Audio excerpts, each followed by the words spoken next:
మీ అందరికీ క్రీస్తు నామములో శుభములు తెలియజేస్తున్నాను. ఈ ప్రత్యేకమైన దినమున ఈ చదవబడిన కీర్తన భాగంలో నుండి కొద్ది మాటలు, దీర్ఘకాలపు విషయాలు సంగతులు కాదు, కానీ కొద్ది మాటలు మీకు జ్ఞాపకం చేయాలని ఆశపడుచు ఉన్నాను. ఈ దినము ప్రత్యేకమైన దినము. మీ తల్లులైన వారిని జ్ఞాపకం చేసుకొని విష్ చేశారని నమ్ముతూ ఉన్నాను. ప్రతి సంవత్సరం మదర్స్ డే వస్తుందా రాదా? ప్రతి సంవత్సరం మదర్స్ డే వస్తుంది. కేవలం మదర్స్ డే రాగానే మీలో ఎంతమందికి తల్లులకు విష్ చేశారో తెలియదు, కానీ ఒకవేళ విష్ చేసి ఉండకపోతే ఆరాధన అయిపోయిన వెంటనే మరి తల్లులైన వారికి మరి శుభములు తెలియచేసి వారిని అభినందించాలి. ఎందుకంటే తల్లి యొక్క పని, తల్లి యొక్క పరిచర్య ఎనలేనిది. అయితే ఈరోజు ప్రత్యేకమైన సందేశాన్ని మనం వినబోతూ ఉన్నాం. అయితే ప్రియులారా, ప్రభు యొక్క వాక్యములో ఈ చదవబడినటువంటి 147వ కీర్తన బహు ప్రత్యేకమైనటువంటి కీర్తన. ఇది ఎందుకు ప్రత్యేకమైనదంటే కీర్తనకారుడు దేవుణ్ణి స్తుతించాలి అని పిలుపునిస్తూ ఉన్నాడు. ఎందుకు దేవుని స్తుతించాలో కూడా కీర్తనకారుడు చెప్పుచూ ఉన్నాడు. దేవుణ్ణి స్తుతించమని జ్ఞాపకం చేస్తూ ఉన్నాడు. దేవుని స్తుతించమని జ్ఞాపకం చేయటం మాత్రమే కాదు, కానీ ఎందుకు దేవుని స్తుతించాలో కీర్తనకారుడు చెప్పుచున్నాడు. కీర్తనకారుడు అనేక సంగతులు చెప్పాడు. గడిచిన వారం ఒక 7 విషయాలు మనము చూసాం.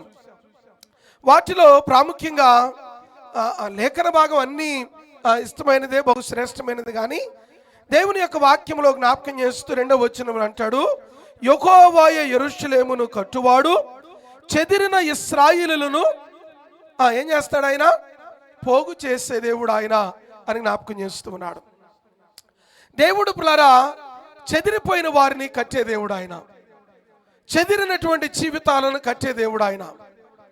ఈ లోకంలో జీవితం ఏదైనా పాడైపోతే, ఈ జీవితంలో ఏ ఒక్క వ్యక్తి అయినా ప్రయాస గుండా వెళుతూ ఉంటే, ఏదైనా కుటుంబము విరగొట్టబడి ఉంటే, ఏదైనా కుటుంబము చెదరగొట్టబడి ఉంటే, చెదిరిపోయిన వారిని ఈ లోకంలో కట్టగలిగిన వారు ఎవరూ లేరు. కానీ సర్వోన్నతుడైన దేవుడు ప్రియులారా చెదిరిన జీవితాలను, చెదిరిపోయిన కుటుంబాలను, పాడైపోయిన బ్రతుకులను ఆయన కట్టే దేవుడు అని దేవుని ప్రేమను బట్టి మనం చేస్తున్నాను. దేవుడు గొప్పవాడు. కీర్తనాకారుడు జ్ఞాపకం చేస్తూ మరలా ఈరోజు చదవబడిన లేఖన భాగంలో అనగా 7వ వచనం నుండి దాదాపు 12వ వచనం వరకు మనం చదువుకున్నాం. ఈ చదవబడిన లేఖన భాగంలో ప్రాముఖ్యంగా ఒక 5 సంగతులను నేను త్వరగా చూపించాలని ఆశపడుచు ఉన్నాను. గడిచిన వారం వాస్తవానికి మొదటి 5 వచనాలే చదివాం. 6వ వచనం నుండి 12వ వచనం వరకు ఒక 5-6 సత్యాలను నేను మీకు జ్ఞాపకం చేయాలని ఆశపడుచు ఉన్నాను. 6వ వచనం కూడా చూడండి. యెహోవా దీనులను లేవనెత్తువాడు, భక్తిహీనులను ఆయన నేలకు కూల్చువాడు అని జ్ఞాపకం చేస్తూ ఉన్నాడు. దేవుడు ఎంత గొప్పవాడంటే, ఎవరైతే దీనత్వము కలిగి ఉంటారో, ఎవరైతే తగ్గింపు కలిగి ఉంటారో, ఎవరైతే దీన మనస్సు కలిగి ఉంటారో అట్టి వారిని ప్రియులారా దేవుడు అంచెలంచెలుగా లేవనెత్తుతాడు. ఒక వ్యక్తిని హెచ్చించువాడు ఆయనే. దీనస్థితిలో ఉన్న వారిని సింహాసనం మీద కూర్చుండబెట్టగలిగిన వాడు ఆయనే అన్న సంగతి మర్చిపోకూడదు. ఇక్కడ కూర్చొని మనందరము కూడా ప్రియులారా ఇప్పుడు మనము స్థిరముగా సంతోషంగా బ్రతుకుతున్నామంటే మన తల్లిదండ్రులు బహుదీన స్థితి నుండి వచ్చిన వారే అని మర్చిపోకూడదు. బహుదీన స్థితి నుండి వచ్చిన వారే. దేవుడు ప్రియులారా దీనులను లేవనెత్తి ఆయన ఉన్నతమైన స్థానములో ఉంచే దేవుడు అన్న సంగతిని మర్చిపోకూడదు. నా మట్టుకు నాకు బాగా జ్ఞాపకం. ఈ చర్లపల్లిలోనే ఉండేవాళ్ళం మేము. చిన్న రూము, ఎంత రూమ్ అంటే 10x10 కూడా ఉండదు, చిన్న రూమ్ అది. ఆ రూమ్ కూడా వాచ్మెన్ కొరకు, వాళ్ళ ప్రాపర్టీ కొరకు ఒక రూమ్ కట్టుకుంటారు కదా, ఆ ప్లాటు మీటర్ తెచ్చుకోవడం కొరకు ఇది కట్టుకుంటారు. ఆ రూమ్లో ఉండేవాళ్ళం. ఎంతమంది? మేము 4 బ్రదర్స్, ఒక సిస్టర్ మ్యారేజ్ అయిపోయింది, కానీ 4 బ్రదర్స్, మా అమ్మ నాన్న, దాదాపు 6 ఆ రూమ్లో ఉండేవాళ్ళం. సాయంత్రం అయ్యేసరికి కరెంట్ ఉండేది కాదు. మా ప్రక్కనే మసీదు ఉండేది. ఆ బయట వాళ్ళు లైట్ వేస్తే ఆ వెలుతురులో కూర్చొని ఆ వరండాలో కూర్చొని భోజనం చేసేవాళ్ళం. నీళ్లుండేవి కాదు. చర్లపల్లి రైల్వే స్టేషన్ మాకు చాలా దగ్గర. సైకిల్ వేసుకొని ఆ సైకిల్కి 2 ఉక్కులు ఉండేవి. ఆ ఉక్కులు తీసుకొని చర్లపల్లి స్టేషన్కి వెళ్ళి అక్కడ నుంచి నీళ్లు తీసుకొని వచ్చి స్నానాలకు కానీ వాటన్నిటికీ వాడుకుంటూ ఉండేవాళ్ళం. దేవుడు ఎంత కృపగలిగిన వాడంటే దీన స్థితిలో నుండి ఆయన లేవనెత్తగలిగిన వాడు అనుటలో ఎటువంటి సందేహం లేదు ప్లారా. యథార్థంగా నా జీవితంలో అది అక్షర సత్యం. అది ఇక్కడ కూర్చున్న మనందరి జీవితాల్లో కూడా ఎన్నో మార్లు దీన స్థితిలో ఉన్న మనలను మన దేవుడు లేవనెత్తిన వాడు అన్న సంగతి మరవకూడదు. దీన స్థితిలో ఉన్న మనలను, దీన స్థితిలో ఉన్న మన బిడ్డలను, దీన స్థితిలో ఉన్న మన కుటుంబములను దేవుడు లేవనెత్తేవాడై ఉన్నాడు. ఆశీర్వాదం అంటే బాహ్యంగా కనపడే బంగళాలు, బిల్డింగుల్లో మనం చూడకూడదు పిల్లారా. అవి కాదు, ఇవన్నీ తాత్కాలికమైనవే. నిజమైన ఆశీర్వాదం ఏమిటో తెలుసా? ఆత్మీయతలో సంతృప్తి కలిగి ఉండడం. నిజమైన ఆశీర్వాదం ఏమిటో తెలుసా? దేవునికి దగ్గరగా బ్రతకడం. నిజమైన ఆశీర్వాదం ఏమిటో తెలుసా? దేవుని కొరకు ఈ భూమి మీద సాక్షులుగా బ్రతకడం. అంతకంటే గొప్ప ఆశీర్వాదం ఏమీ లేదు పిల్లారా. ఈ బంగ్లాలు, బిల్డింగులు, ఉద్యోగాలు, రాబడి, లేకపోతే ఇవన్నీ కూడా తాత్కాలికమైనవి. వీటికంటే శ్రేష్టమైన దీవెన ఏమిటో తెలుసా? శ్రేష్టమైన దీవెన ఏమిటంటే యేసయ్యను కలిగి ఉండడం. యేసయ్య మన జీవితంలో ఉంటే అన్ని ఉన్నట్టే. అందుకే కాబోలు కీర్తనాకారుడు 73వ కీర్తన 25వ వచనం అంటాడు, అయ్యా ఆకాశమందు నీవు తప్ప నాకెవరున్నారు, నీవు నాకుంటే ఈ లోకంలోనిది ఏది అక్కర్లేదు. యేసయ్యను సంపాదించుకుంటే చాలు, ప్రభువుని సంపాదించుకుంటే చాలు. నయోమి, రూతు వారి జీవితంలో గొప్ప సాక్ష్యం ఏమిటంటే, రూతు పిల్లరా నయోమి యొక్క కుమారుని వివాహం చేసుకున్నప్పుడు ప్రభువుని గురించి తనకు తెలియదు, ప్రభువుని గురించి తెలియదు. బట్ కానీ వారు ఆ బెత్లెహేమును విడిచిపెట్టి మోయాబు దేశానికి వెళ్ళిపోయారు. అక్కడ అనేక చేదు అనుభవాలు ఎదురయ్యాయి. ఆ సమయంలో రూత్ అంటది, నయోమి చెప్తుంది ఇద్దరు కోడళ్లతో, మీరు వెళ్ళిపోండి, నా దగ్గర ఇంకేమీ లేదు, నేను దీనస్థితిలో ఉన్నాను. రూత్ అనుకొని ఉండొచ్చు, నీ దగ్గర ఏమీ లేకపోయినా నీలో ఉన్న ప్రభువుని నేను కనుగొన్నాను, నీలో ఉన్న ప్రభువుని నేను కనుగొన్నాను. నా భర్త నేను కోల్పోయాను, నాకు ఈ జీవితంలో నిరీక్షణ లేదు, అయినా కానీ నీలో ఉన్న ప్రభువుని నేను కనుగొన్నాను. నీ దేవుడే నా దేవుడు, నీ దేశమే నా దేశము, నీ జనాంగమే నా జనాంగం, నీతో కలిసి నేను బ్రతుకుతా. అంత గొప్ప మాట మాట్లాడిన ఆ రూతు జీనియాలజీలో నుండి దావీదు రావడం, దావీదు సింహాసనములో నుండి లేదా దావీదులో నుండి నా ప్రభు అయిన యేసుక్రీస్తు వారు రావడం ఎంత గొప్ప సంగతి ప్రారా. ఆయన దీనులను హెచ్చించే దేవుడు, ఆయన ఎన్నికలేని వారిని హెచ్చించే దేవుడు ఆయన. అందుకనే భక్తుడు పేతురు గారు రాస్తూ అంటాడు, ప్రభువు హెచ్చించే దేవుడు అయినాడు, ఆయన హెచ్చించే వరకు ఆయన హస్తముల కింద మనందరం దీన మనస్కులై ఉండుడి అంటాడు. దేవుడు హెచ్చించే సమయం ఒకటి ఉంటుంది, దేవుడు లేవనెత్తే సమయం ఒకటి ఉంటుంది పిల్లారా. దేవుడు మన కుటుంబాన్ని ఉద్ధరించే సమయం ఒకటి ఉంటుంది, దేవుడు మన కుటుంబాన్ని స్థిరపరిచే సమయం ఉంటుంది. ఆ సమయము కొరకు ఎదురు చూడగలిగితే చాలు. నా దేవుడు విడిచిపెట్టే దేవుడు కాదు. అందుకని దావీదు భక్తుడు అంటాడు, అయ్యా నీతిమంతుల యొక్క పిల్లలు విడవబడడం కానీ భిక్షమెత్తడం కానీ నేను చూడలే. మనం యథార్థంగా బ్రతికితే మన పిల్లలు, వారి పిల్లలు 1000 తరముల వరకు నా దేవుడు దీవిస్తారని చెప్పాడు పిల్లారా. ఈరోజు మనం విత్తే విత్తనము, మనము కొన్నిసార్లు కొన్ని విషయాలను త్యాగం చేసుకోవచ్చు, కొన్ని విషయాల్లో సాక్రిఫిషియల్గా బ్రతకొచ్చు. నా దేవుడు నీవు చేసిన త్యాగాన్ని మర్చిపోయే దేవుడు కాదు. నీవు దేవుని కొరకు సమర్పణ కలిగి ఆయన పని కొరకు, ఆయన పరిచర్య కొరకు, లేదా ఆత్మల రక్షణ కొరకు, దేవుని యొక్క మందిరములో అప్పగించబడిన పరిచర్య కొరకు నీవు హెచ్చించిన సమయానికి రెట్టింపు దీవెన ఆయన అనుగ్రహిస్తాడు. మన మధ్య అమెరికాలో చెందిన ఒక వ్యక్తి మాట్లాడుతూ ఆయన ఏమంటాడంటే, ఒక వ్యక్తి అట్లా 1 గంట వాకింగ్ చేస్తే తన ఆయుష్ దాదాపు 3 నుండి 6 గంటలు పెరుగుతుందట. ఏంటండి, ఒక వ్యక్తి 1 గంట వాకింగ్ చేస్తే తన ఆయుష్ ఎంత పెరిగిద్ది? కొనే అంకుల్ గారు, ఆయన పొద్దున్న లేచి పొద్దున సాయంత్రం అవకాశం ఉంటే మధ్యాహ్నం నడుస్తూనే ఉంటారు. చాలా సంతోషం. సో ఒక వ్యక్తి యొక్క ఆయుష్ 3 నుండి 6 గంటలు పెరుగుతుంది. నేను ఒక మాట చెప్పాలా, శారీరకంగా అది అక్షర సత్యం అయితే ఆత్మీయ సత్యం ఏమిటో తెలుసా? 1 గంట దేవుని కొరకు దేవుని యొక్క మందిరములో నువ్వు హెచ్చిస్తే పులారా, అది ఎంత సమానమో తెలుసా? 1000 గంటలతో సమానం. నా ప్రభు వారు అంటాడు, 1 దినము, కీర్తనాకారుడు జ్ఞాపకం అయ్యా, 1 దినము నీ మందిరములో గడుపుట ఎంత? 1000 దినములతో శ్రేష్టం. 1 గంట దేవుని మందిరంలో గడిపితే అది 1000 గంటలతో సమానం.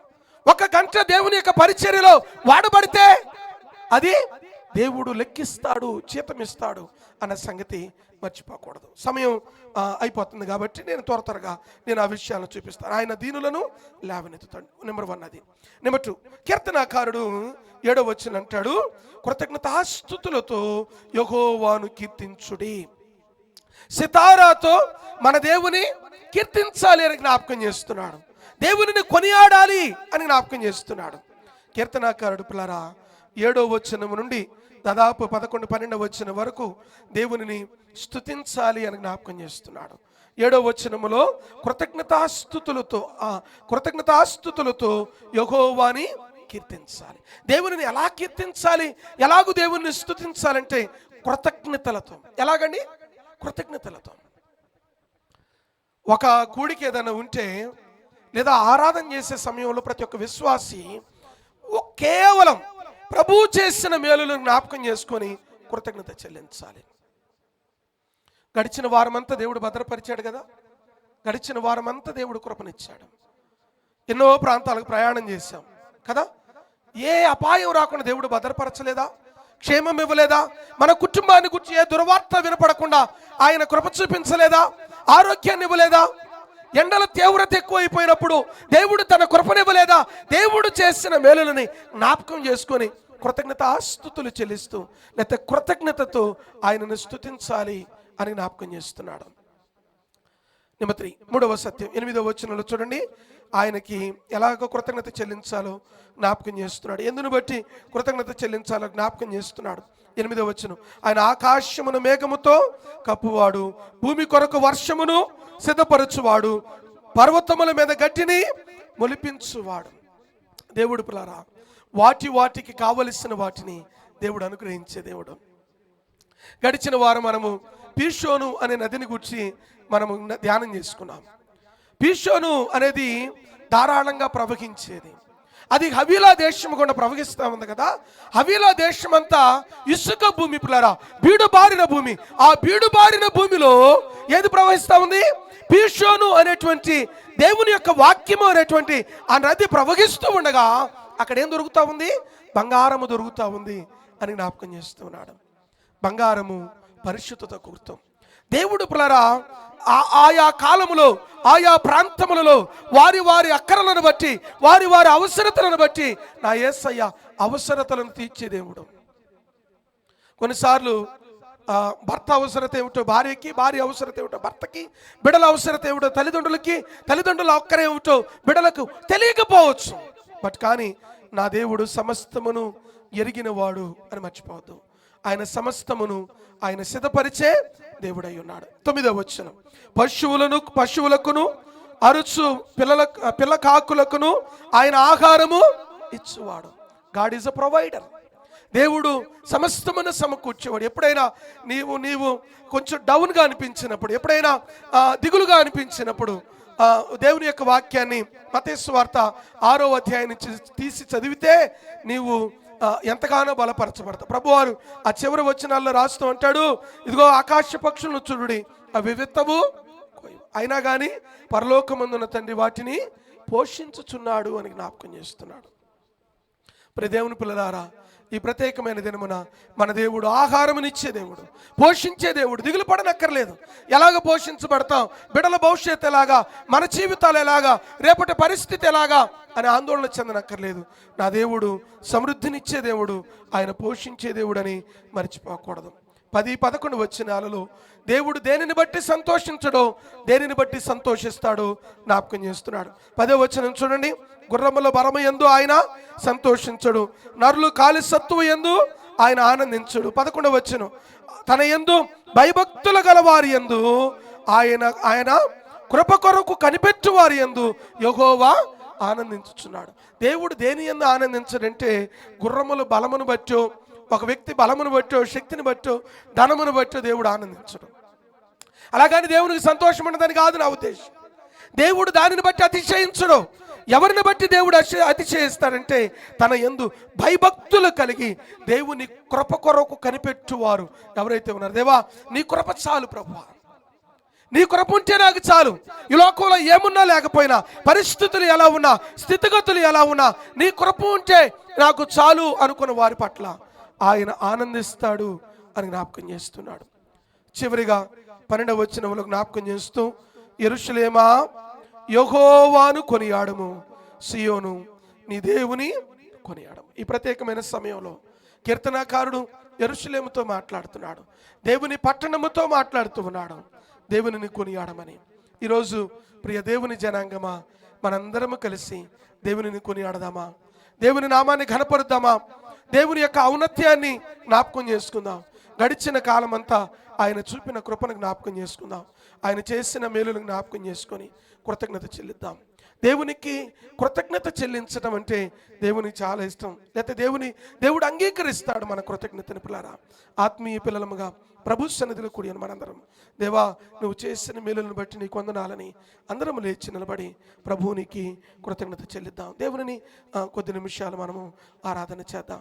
మన హృదయాలు దేవుని సన్నిధిలో కురమరిద్దాం. పిల్లరా, ప్రభు సన్నిధిలో మన హృదయాలను కురమరిస్తూ దేవా నీకు వందనాలు స్తోత్రాలని చెప్పి మనందరము ప్రభువుని ఆరాధన చేద్దాం. దేవుని నామాన్ని మనం కనపరుద్దాం, ప్రభు నామాన్ని మనం కీర్తిద్దాం. మనందరము కలిసి పిల్లరా యేసయ్యా నీకు వందనాలు స్తోత్రాలని చెప్దాం. దేవుని కొనియాడదాం పిల్లరా, ప్రభు నామమును కీర్తిద్దాం. యేసయ్యా నీకు స్తోత్రం, ప్రభువా నీకు వందనాలు స్తోత్రాలని చెప్దాం. దేవుడు నమ్మదగిన వాడు పిల్లరా, దేవుడు నమ్మదగిన వాడు. మనందరము కలిసి ప్రభువును ఆరాధన చేద్దాం, దేవుని నామాన్ని ఘనపరుద్దాం పిల్లరా. దేవునికి స్తోత్రము గానము చేయుట అందరం కలిసి హృదయపూర్వకంగా మంచిది మనమందరము స్తుతి గానము చేయుటయే మంచిది.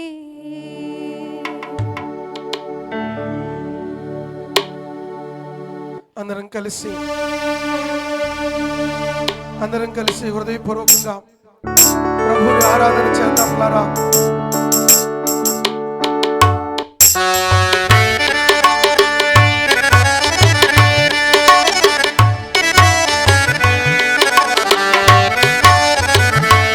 చప్పట్లు కొడుతూ యేసయ్యా నీకు స్తోత్రం, ప్రభువా నీకు వందనాలు స్తోత్రాలయ్యా.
దేవానికి గానము స్తోత్రము చెల్లించడం మంచిది కదా.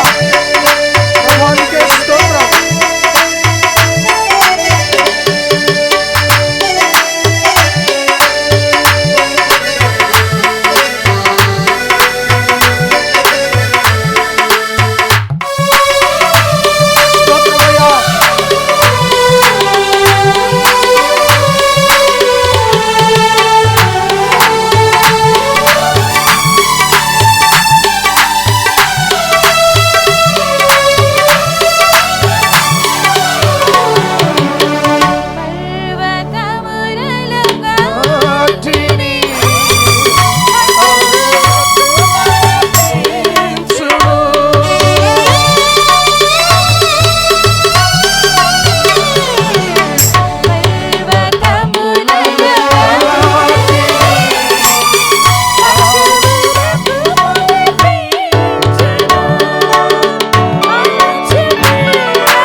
స్తోత్రము కలుగును గాక.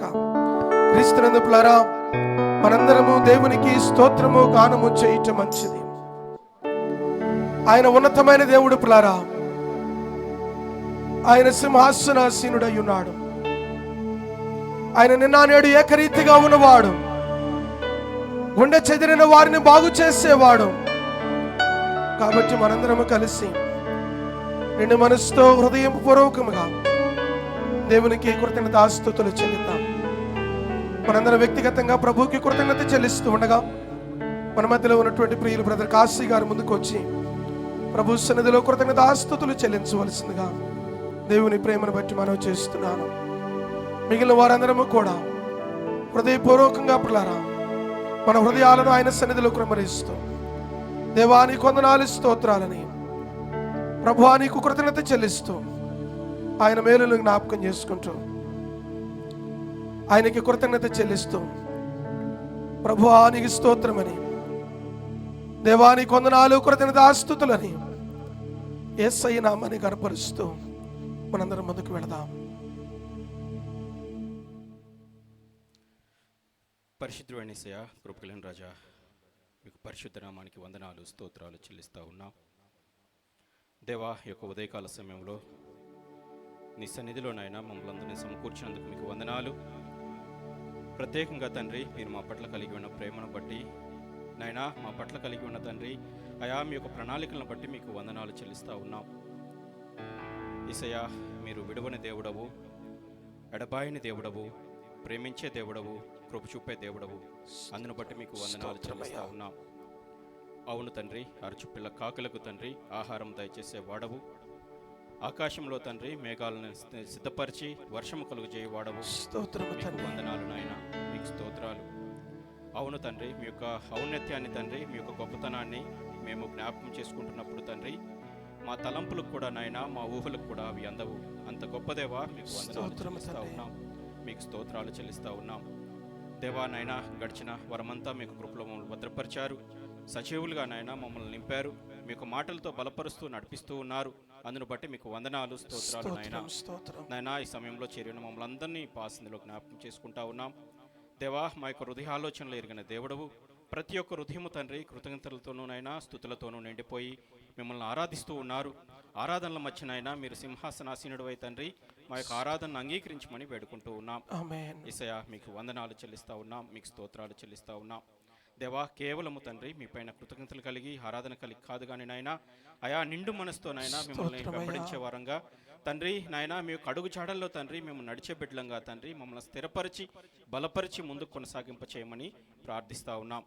దేవా, చేరవచ్చిన మమ్మల్ని అందరినీ కూడా మరొకసారి మీ పాసనలు ఎత్తిపట్టుకుంటూ మా యొక్క ఆరాధనలు స్వీకరించి మీ యొక్క ఆత్మతో మమ్మల్ని నడిపించి మీ యొక్క మార్గంలో మమ్మల్ని స్థిరపరిచి ముందుకు కొనసాగింప చేయమని ఈ యొక్క ప్రార్థన ఆరాధన వినపాలు యేసు నామమున సమర్పిస్తా ఉన్నాం తండ్రి. ఆమేన్. ఆమేన్.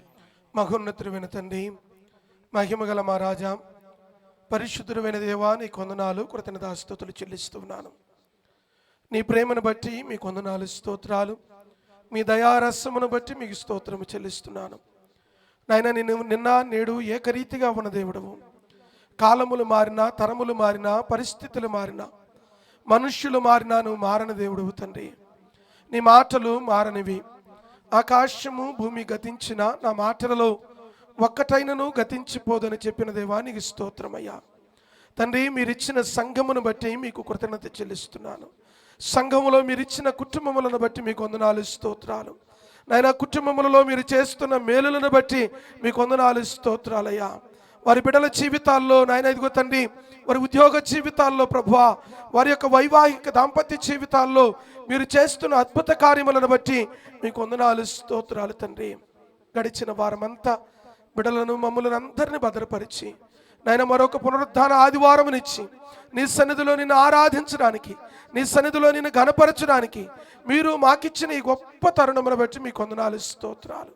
నాయన, ఇదిగో తండ్రి, వేవేల కొలది మీకు కృతజ్ఞత చెల్లించిన మా ఆశ తీరదు ప్రభువా, మీకు స్తోత్రమయ్యా. ఆ కలువరి సిలువలో నా కొరకు మా కొరకు మీరు ప్రాణం పెట్టి మృత్యుంజయుడై తిరిగి లేచి ప్రభువా నాయన, ఈ రక్షణ పాత్రను మాకిచ్చి ఉగ్రత పాత్రను మీరు పుచ్చుకున్నారయ్యా. పరలోక సంబంధమైన ప్రతి దీవెన మా మీద కృమ్మరించిన విధమును బట్టి మీకు స్తోత్రము చెల్లిస్తున్నానయ్యా. అయ్యా, ఎన్ని మేలులు తండ్రి, ఎన్ని అద్భుతాలు మా జీవితాల్లో చేశారు. దీనస్థితి నుండి ప్రతి బిడ్డను మీరు లేవనెత్తారు నాయన, దీనత్వము నుండి లేవనెత్తారు తండ్రి. పొంచి ఉన్న అపాయముల నుంచి మీరు తప్పించినందుకు మీకు స్తోత్రము చెల్లిస్తున్నానయ్యా. ఎన్నో అపాయాల నుంచి బిడ్డలు తప్పించారు, పొంచి ఉన్నటువంటి కీడు నుంచి తప్పించారు, నీకు స్తోత్రమయ్యా. అపవాది నాయన, ఇదిగో తండ్రి, గలిబిలి చేయుటకు ప్రయత్నం చేస్తున్నప్పుడు వాడి కుతంత్రముల నుంచి మీరు తప్పించుచున్న విధమును బట్టి మీకు కృతజ్ఞత చెల్లిస్తున్నానయ్యా. ఈ పునరుద్ధాన ఆదివార దినమున ఇంతవరకు బిడ్డలందరము మేము కలిసి ప్రభువా నిన్ను కృతజ్ఞతాస్తుతులు చెల్లించి నిన్ను ఆరాధించి నాయనా నిన్ను గణపరిచే గొప్ప భాగ్యాన్ని ఇచ్చారు. ఈ స్తుతుల మీద మీరు సింహాసనాసీనుడైనందుకు నీకే కృతజ్ఞతాస్తుతులు చెల్లిస్తూ ముందున్న సమయాన్ని మా అందరికి దీవెనకరంగా మలచమని ప్రభు పేరట అడిగి వేడుకొనుచున్నాము తండ్రి. ఆమేన్, ఆమేన్, ఆమేన్. దయచేసి అందరం కూర్చుందాం. ప్రభు యొక్క సన్నిధిలో మనందరం కూర్చుందాం. ఈ సమయంలో మరి సండే స్కూల్ బిడ్డలు వెళ్ళవలసింది మనం చేస్తున్నాను. సండే స్కూల్ బిడ్డలు చాలా తక్కువ మంది ఉండొచ్చు, చాలా మంది ఊర్లోకి వెళ్ళి ఉంటారు. ఎలక్షన్స్ కూడా ఉంది. సండే స్కూల్ టీచర్ కాల్ తీసుకోవచ్చు, మీ చాయిస్ అది. You can take a call or else you can go down and just tell them something and you can bring them back. Me call అది. ఓకేనమ్మా, థ్యాంక్ యూ. మదర్స్ డే కదా, మీరు కూడా mother కాబట్టి ఇక్కడ ఉంటే ఇంకా సంతోషం. వాళ్ళని సిద్ధపాటు చేసి తీసుకురండి. దేవుని స్తోత్రం కలుగును గాక. ఈ సమయంలో ఎవరైనా సాక్ష్యం చెప్పాలని ఆశ కలిగిన వారు ఎవరైనా ఉంటే దయచేసి ముందుకు రావాల్సిందిగా మనం చేస్తున్నాను. ఎవరైనా సాక్ష్యం చెప్పాలని ఆశ కలిగిన వారు ఉంటే ప్లీజ్ కమ్.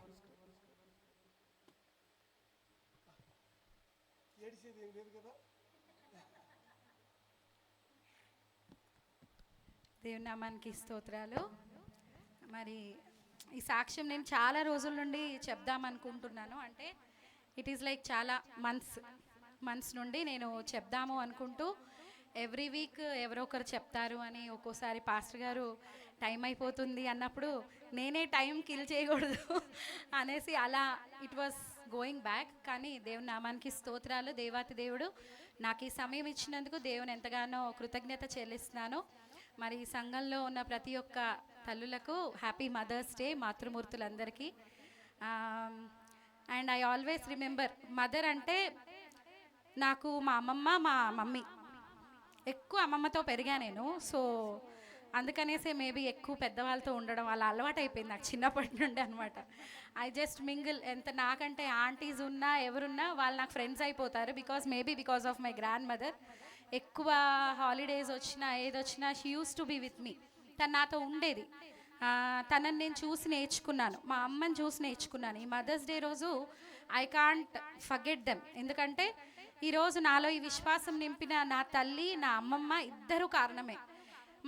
మన జీవితంలో చిన్నప్పటి నుండి మంచి నేర్పించే వాళ్ళు మనం మర్చిపోలేం. ప్రతిరోజు నేను నిజంగా చెప్తున్నాను, ఎలా ఉంటుందంటే నేను కళ్ళు మూసుకొని ప్రతి రాత్రి పడుకునేటప్పుడు మా అమ్మమ్మని నేను గుర్తు చేసుకునే పడుకుంటాను. అది ఎందుకో తెలీదు, కానీ మా అమ్మమ్మ she always in my memories. అట్లా అంటే తనతో ఉన్న రోజులు ఎప్పుడు అంటే even after becoming a mother నాకు తన జ్ఞాపకాలు అలా ఉంటాయి. సో మీ అందరు కూడా అలాంటి మంచి జ్ఞాపకాలు మీ పిల్లలకి మిగిలిస్తున్నారు అనేసి నేను నమ్ముతున్నాను. అండ్ సెకండ్ థింగ్ ఏంటంటే లాస్ట్ 3 వీక్స్ నుండి బాగా బిజీగా VBS అని, CBC అని, తర్వాత మధ్యలో సుమాకి ఇలా బాగాలేకపోయినప్పటి నుండి కూడా నాకు థ్రోట్ ఇన్ఫెక్షన్, నాకు దేవుడు నన్ను వాడుకుంటున్నాడు. కానీ నాకు 3 డేస్ వరకు సుమాకి బాగాలేకపోతే నేను నార్మల్ అవ్వలేకపోయా. అంటే అప్పటి వరకు 5 నిమిషాల క్రితమే కదా తను వెళ్ళింది అని. సో ఇవన్నీ కొన్నిసార్లు ఏమవుతుందంటే నా హెల్త్ పాడు చేస్తూ ఉంటుంది. But God was speaking with me every Sunday. నిన్ను నేను క్యూర్ చేశాను, నిన్ను నేను హీల్ చేశాను, but you are not standing for me. దేవుడు నిన్ను స్వస్థపరిచాడు అనేసి నువ్వు ఎందుకు చెప్పట్లేదు? దేవా నేను చెప్తాను, ఈ సండే చెప్తాను అనుకుంటా. పాస్టర్ గారు టైం అప్ అంటారు. సో అలా ఆల్వేస్ టైం అప్లోనే నేను I was just okay next week అనుకుంటూ అలా ఆపుకుంటూ వచ్చాను. కానీ ఒకటి ఏంటంటే మేము US వెళ్ళినప్పుడు కూడా నేను చాలా భయపడ్డ విషయం ఏంటంటే అక్కడున్న క్లైమేట్కి నాకు ఎక్కడ థ్రోట్ ఇన్ఫెక్షన్ పెరుగుతుంది అనేసి నేను అనుకున్నాను. కానీ ఏ చోట కూడా దేవుడు నాకు ఆబ్వియస్గా డాక్టర్తో మాట్లాడితే ఆయన ఏమన్నారంటే అది ప్యూర్ కంట్రీ అమ్మ, మంచి నీరు, మంచి గాలి, స్వచ్ఛమైన దేశం అది, you will not get sick అని చెప్పారు. ఆ సిక్ అవ్వకూడదని నేను ప్రేయర్ చేసుకున్నాను. రెండవది నా కుమారుడు కోసం ప్రార్థన చేశాను. బాగా ఎక్స్ట్రీమ్ కోల్డ్లో వాడికి ఆయాసం వచ్చేస్తుంది మన దేశంలోనే. అలాంటి నా కొడుకు US ఉన్నప్పుడు రోని ఎంత సిక్ అవుతాడో అనుకున్నాను. వాడు అంత ఎంజాయ్ చేశాడు. వాడు స్లీవ్లెస్ వేసుకొని తిరిగిన, వాడు షార్ట్స్ వేసుకొని ఏమంటారు హీ వాజ్ వర్కింగ్. ఐస్ అంతా కూడా తీసేస్తూ ఆఫీస్లో మేము ఎక్కడైతే ఉన్నాం ఆ మిషన్ హౌస్లో హీ వాజ్ హెల్పింగ్ అక్కడ ఆఫీస్లో ఉన్న స్టాఫ్కి. But God was with them. ఇవన్నీ కూడా నేను చెప్దామనుకున్నాను. కానీ పాస్టర్ గారు దేవుడు మమ్మల్ని క్షేమంగా తెచ్చాడని చెప్పేసి ఒక కంక్లూజన్లో క్లోజ్ చేశాక I felt this is not right. నా సాక్ష్యం నాది. ఆయన ఎన్నోసార్లు వెళ్ళొచ్చారు, ఆయన సాక్ష్యం వేరుంటుంది, హీస్ యూజ్డ్ ఆఫ్ అమెరికా అనిపించింది. తర్వాత దేవుడు నాతో లాస్ట్ వీక్ కూడా నేను దేవుని సన్నిధిలో ప్రార్థన చేసుకుంటున్నప్పుడు నేను మా డాడీ వాళ్ళ చర్చ్లో ఉన్నప్పుడు నేను ఒకటి ప్రేయర్ చేసుకున్నా. దేవా ఇంత చిన్న సంఘం నుండి నన్ను నువ్వు ఎన్నుకున్నావు, బయటికి వచ్చాను. మా డాడీ వాళ్ళ చర్చ్ చూసుంటారు, కొద్దిమంది పిల్లలు సంఘస్థులు వచ్చారు, ఎలా ఉంటుందో. చాలా చిన్న సంఘము, ఒక హౌస్ చర్చ్లో నుండి నేను ఇలా బయటికి వచ్చి ఒక సేవకుడిని పెళ్లి చేసుకున్నప్పుడు నన్ను నువ్వు ఇంతగా దీవించావు, అందుని బట్టి నీకు స్తోత్రాలు. అక్కడ నేను సండే స్కూల్ తీసుకున్నంతసేపు, VBS తీసుకున్నంతసేపు ఇలాంటి ప్లేస్ నుండి వచ్చి దేవుడు నన్ను అనేక జనాంగముల మధ్యలో నన్ను నిలువబెట్టాడు కదా. నేను US ఫస్ట్ చర్చ్కి వెళ్ళినప్పుడు మిషిగన్లో కొన్ని వందల మంది అన్నమాట, వాళ్ళందరి ముందు నేను నా సాక్ష్యం చెప్పాను. That was great privilege. నేను వెళ్ళడం గొప్ప కాదు, నేను అక్కడికి వెళ్ళి వాడబడ్డాను దేవుని కోసం అన్నది నా యొక్క సంతృప్తి. అక్కడ మిషిగన్లో ఫస్ట్ చర్చ్లో నేను మాట్లాడినప్పుడు, నేను ఫస్ట్ సండే స్కూల్లో పిల్లలందరికీ నేను వాక్యం చెప్పినప్పుడు ఐ టోల్డ్ అబౌట్ ఇండియా, మన భారతదేశం గురించి మాట్లాడాను. భారతదేశంలో డాక్టర్స్ లేరు. డాక్టర్స్ లేని పరిస్థితులలో ఒక స్త్రీ ద్వారా దేవుడు ఎలాగో ఈ దేశంలోనికి డాక్టర్స్ వచ్చారు. ఈరోజు పిల్లలు అశ్విని కానీ బిడ్డలు కానీ నీట్ రాసి ఎంసెట్ రాస్తున్నారంటే ఎంతోమంది మిషనరీల యొక్క ప్రార్థన ఫలము అని చెప్పినప్పుడు వాళ్ళు మూవ్ అయ్యారు. నాకు అనిపించింది నేను ఎంత మాత్రపు దానను దేవుడు నన్ను వాడుకున్నాడు. అది నా గొప్ప సాక్ష్యము. నా బిడ్డలను అక్కడ తీసుకెళ్ళినప్పుడు నేను ఎంతోమంది నాకు తెలియని వారు నా కోసం కన్నీరు కార్చడం చూసినప్పుడు, నా సాక్ష్యం చెప్పినప్పుడు, మీరు ఎలా ఏడ్చారో మీకంటే ఎక్కువగా నన్ను హత్తుకొని ఏడ్చినప్పుడు ఐ ఫెల్ట్ ఇదంటే సంఘము. మనం ప్రతిరోజు ఒక కుటుంబంగా ఉంటాము, కానీ వాళ్ళు ఒకసారి నన్ను చూశారు. పాస్టర్ గారు వెళ్ళినప్పుడు మాత్రమే నా గురించి వారు విన్నారు. But they all hugged me and cried a lot and they way praying. ఎంతోమంది అయితే లాస్ట్ సండే ఆ మిషన్ కాన్ఫరెన్స్లో పాస్టర్ గారిని, నన్ను, పిల్లల్ని వాళ్ళందరూ హగ్ చేసుకొని ప్రార్థన చేశారు. ఆ ప్రార్థన బలము ఈ రోజు వరకు కూడా ఏ రోజు వెనకాడకుండా దేవుని కోసం బ్రతకడానికి. There were so many situations. మాకు ఎలా ఉండేదంటే ఒక డిస్కరేజ్మెంట్ వస్తుంది చర్చ్లో. నిజం చెప్తున్నాను, ఒక నిరుత్సాహం వస్తుంది ఒక్కోసారి సంఘంలోని బిడ్డల్ని చూసినప్పుడు. మనము శక్తి లోపం లేకుండా చేస్తున్నప్పుడు కూడా ఎందుకు ప్రజలు దేవుని సన్నిధికి రాలేకపోతున్నారు? మనం శక్తి లోపం లేకుండా చేస్తున్నప్పుడు వారికి ఒక అవకాశం ఇచ్చి, ఆఫ్లైన్ కాకపోతే ఆన్లైన్లో జాయిన్ అవ్వండి, జూమ్లో జాయిన్ అవ్వండి, ప్రార్థన చేయండి.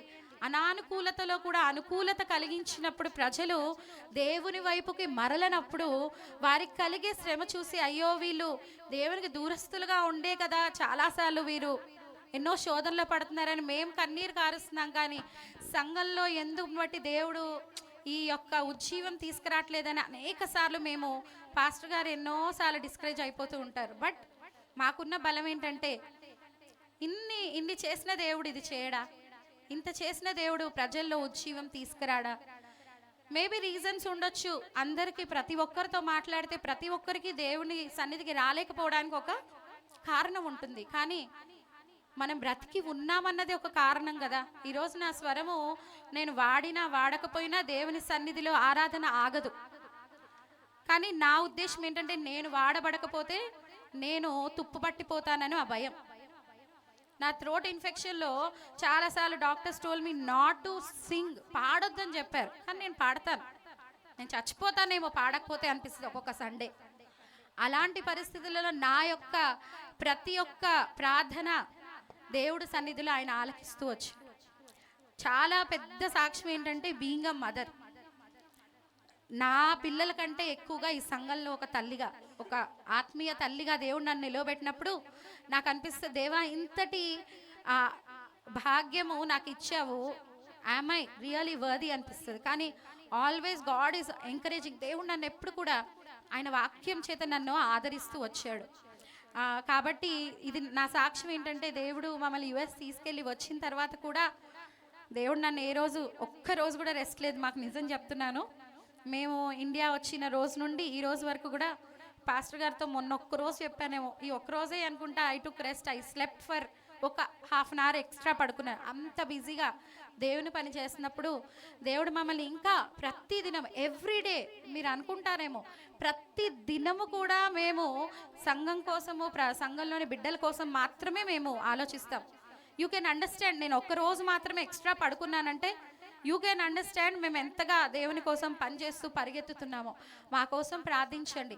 యాజ్ అ పేరెంట్స్గా, ఒక స్పిరిచువల్ పేరెంట్స్గా ఇలాంటి డేస్ వచ్చినప్పుడు భౌతికమైన ఆనందం కంటే ఆత్మీయమైన ఆనందం ఎక్కువ పొందుతాం. ఎందుకంటే if you come and celebrate with us, మీరు వచ్చి దేవుని మందిరంలో, దేవుని సన్నిధిలో, ప్రజలతో, దేవుని బిడ్డలతో ఆ యొక్క అనుబంధము, ఆ యొక్క సహవాసంలో ఉండడము, సహోదరుల ఐక్యత కలిగి ఉండటం ఎంత మేలు అని ప్రభు అన్నట్టు మనం అందరం ఐక్యత కలిగి ఉండి ఇలాంటి దినాలు మేబీ ఇట్ ఈస్ వరల్డ్లీగా, ఇంటర్నేషనల్గా, నేషనల్గా చేసుకుంటారు. కానీ if you take it as a reason, ఒక బహానా అనుకుంటాం కదా లైఫ్లో, ఇది ఒక రీజన్తో వెళ్ళాంలే అనుకుంటా. అలాగే దేవుని సన్నిధిలో కూడా ప్రతి ఆదివారమే కాదు, ప్రతిరోజు ఒక కారణం చూసి ఆయన సన్నిధిలోనికి, ఆయన సముఖంలోనికి, ఆయన పాదాల చెంతకు వచ్చినప్పుడు మన ఎప్పుడు విడిచిపెట్టాడు. దానికి సాక్ష్యం నేను ఎప్పుడు కూడా I use to miss my things, my own personal థింగ్స్ని నేను మిస్ చేసుకొని దేవుని సన్నిధిలో ఉండడానికి ఇష్టపడ్డాను. I never failed, God never failed me. and Jesus never fails. This is my testimony and my story. I just wanted to share with you all people, because దేవుడు మిమ్మల్ని మీరు దేవుని కోసం మీరు వెచ్చించే ప్రతి సమయము, ప్రతి గంట, ప్రతి క్షణము కూడా దేవుడు దానిని నూరంతలుగా దీవిస్తాడు. మా జీవితంలో అది జరిగింది, మీ జీవితంలో చూడాలని మేము కాంక్షిస్తున్నాము. దేవుడు మిమ్మల్ని అందరినీ దీవించును గాక. ఈ సాక్ష్యం దేవుడు దీవించును గాక. ఆమేన్. Thank you. దేవునికి మహిమ కలుగును గాక. దేవునికి మహిమ ఘనత ప్రభావములు చెల్లిస్తూ ఉన్నాము. దేవుడు నమ్మదగిన వాడు, దేవుడు అద్భుతాలు చేసే దేవుడు. ప్రత్యేకంగా ఈ మదర్స్ డే సందర్భముగా ఆత్మీయ తల్లిదండ్రులుగా మిమ్మల్ని బట్టి నిజంగా సంతోషిస్తూ ఉన్నాం. ప్రభు మిమ్మును మీ కుటుంబాలను దీవించాలని ప్రతిరోజు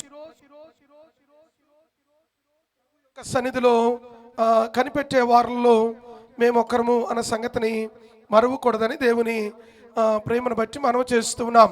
ప్రతిరోజు అనుదినము మీ కొరకు ప్రార్థన చేస్తున్నాం. మీరందరూ మా కొరకు ప్రార్థన చేయండి కదా. మీరందరూ ఏం చేయాలి? మా కొరకు ప్రార్థన చేయాలి.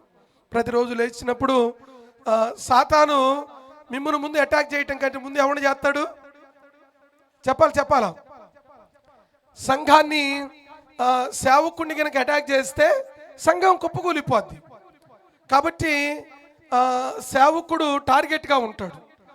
అపవాది యొక్క శోధనలో దేవుని కొరకు నిలిచి మరి దేవుని సన్నిధిలో సాక్షులుగా ఉండినట్లుగా మీరందరూ ప్రార్థన చేయండి. నిజంగా పాస్టర్ గారి జీవితంలో అనేక మేలులు దేవుడు చేశాడు. ఆ బిడ్డను దేవునిలో, దేవుని యొక్క పరిచర్యలో ప్రభు వాడుకుంటున్న విధమును బట్టి ఆత్మీయ తల్లిగా సంఘానికి, శారీరకంగా కూడా తల్లిగా దేవుడు తనను దీవించిన విధమును బట్టి దేవునికి వందనాలు చెల్లిస్తూ ఉన్నాను. తల్లులైన వారందరికీ కూడా మరి ఒకసారి సంఘపక్షముగా we wish you happy mother's day. దేవుడు తల్లులైన వారిని దీవించునుగాక. ఇంకెవరైనా ఉన్నారా సాక్ష్యం చెప్పాలనుకున్న వారు? లేని ఎడల దేవుని యొక్క వాక్యంలోనికి మనం వెళదాం. ఈ సమయంలో పరిశుద్ధ బైబిల్ గ్రంథంలో నుండి ఆది కాండము 38వ అధ్యాయం, 35వ అధ్యాయము, ఆది కాండము 35వ అధ్యాయము 18వ వచనాన్ని మనం చదువుదాం. 18వ వచనాన్ని అందరి దగ్గర బైబిల్ గ్రంథాలు ఉన్నాయా? బైబిల్ గ్రంథాలు ఉన్న వారందరూ కూడా ఆది కాండము 35వ అధ్యాయం,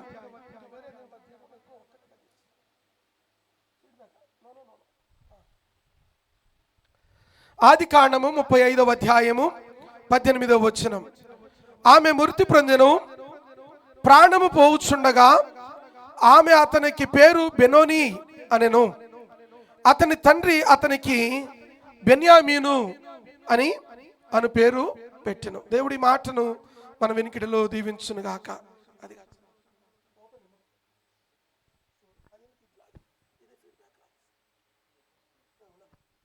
థ్యాంక్ యూ. ఈ ప్రత్యేకమైన సమయంలో చిన్న ప్రార్థన చేసుకుందాం. ప్రభువానికి వందనాలు, స్తోత్రాలు. ఈ మదర్స్ డే సందర్భముగా నీ మాటలను కొద్ది నిమిషాలు మేము ధ్యానం చేయనయ్యుండగా మాతో మీరు మాట్లాడమని ప్రార్థన చేస్తూ ఉన్నాను. పరిశుద్ధాత్మదేవ, నీవు మాట్లాడే దేవుడు అయినందుకు నీకు వందనాలు.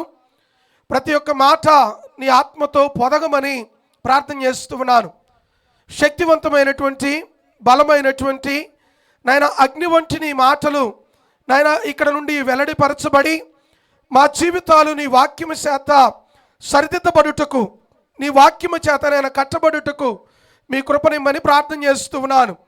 మరి ఒకసారి నీ సన్నిధిలో చేరి ఉండడానికి మీరు ఇచ్చిన గొప్ప భాగ్యాన్ని బట్టి మీకు కృతజ్ఞతాస్తుతులు చెల్లిస్తూ కూడి ఉన్న ప్రతి బిడ్డను మీరు దీవించి ఆశీర్వదించమని, మా అందరితో మీరు మాట్లాడమని యేసయ్య పేరట అడిగి వేడుకొనుచున్నాము తండ్రి. Amen, amen. పిల్లలారా, ఈ లేఖన భాగాన్ని ధ్యానంలోనికి వెళ్ళే ముందు 2 సంగతులు మీకు జ్ఞాపకం చేయాలి. రేపటి దినమున ఏముంది అన్నా? ఎలక్షన్స్ ఉన్నాయి. ఎలక్షన్స్ కొరకు ప్రార్థన చేయండి. దేవుని చిత్తానుసారమైనటువంటి ప్రభుత్వం ఏర్పరచబడినట్లుగా, అది దేవుని పిల్లలకి ఏ ఆటంకం లేకుండా ఉండేటట్లుగా అటువంటి ప్రభుత్వాన్ని దేవుడు ఉంచినట్లుగా మీరందరూ ప్రార్థన చేయవలసిందిగా మనం చేస్తున్నాను. అంత మాత్రమే కాదు, తమ్ముడు వినయ్ కొరకు కూడా ప్రార్థన చేయండి. వినయ్ ఈ వారం రాలేకపోయాడు. ప్రతి వారం నిర్మల్ నుంచి వస్తాడు. ఈ వారం రాలేకపోయాడు. వినయ్ కొరకు ప్రార్థన చేయండి. 3వది శివకుమార్ కొరకు ప్రార్థన చేయండి. శివకుమారు ఎలక్షన్స్ ఆఫీసర్ ఆయన. ఎలక్షన్స్ డ్యూటీ పడింది ఆయనకి. ఈ సంవత్సరమే జాబ్ వచ్చింది, ఈ సంవత్సరమే ఎలక్షన్ ఆఫీసర్ అయ్యాడు. ఇంకా ఎలక్షన్ ఆఫీసర్ అయితే వస్తే సూట్ కేసులు వస్తాయి, లేకపోతే ఫోన్ కాల్లో వస్తాయి, లేనిపోయిన తలనొప్పులు.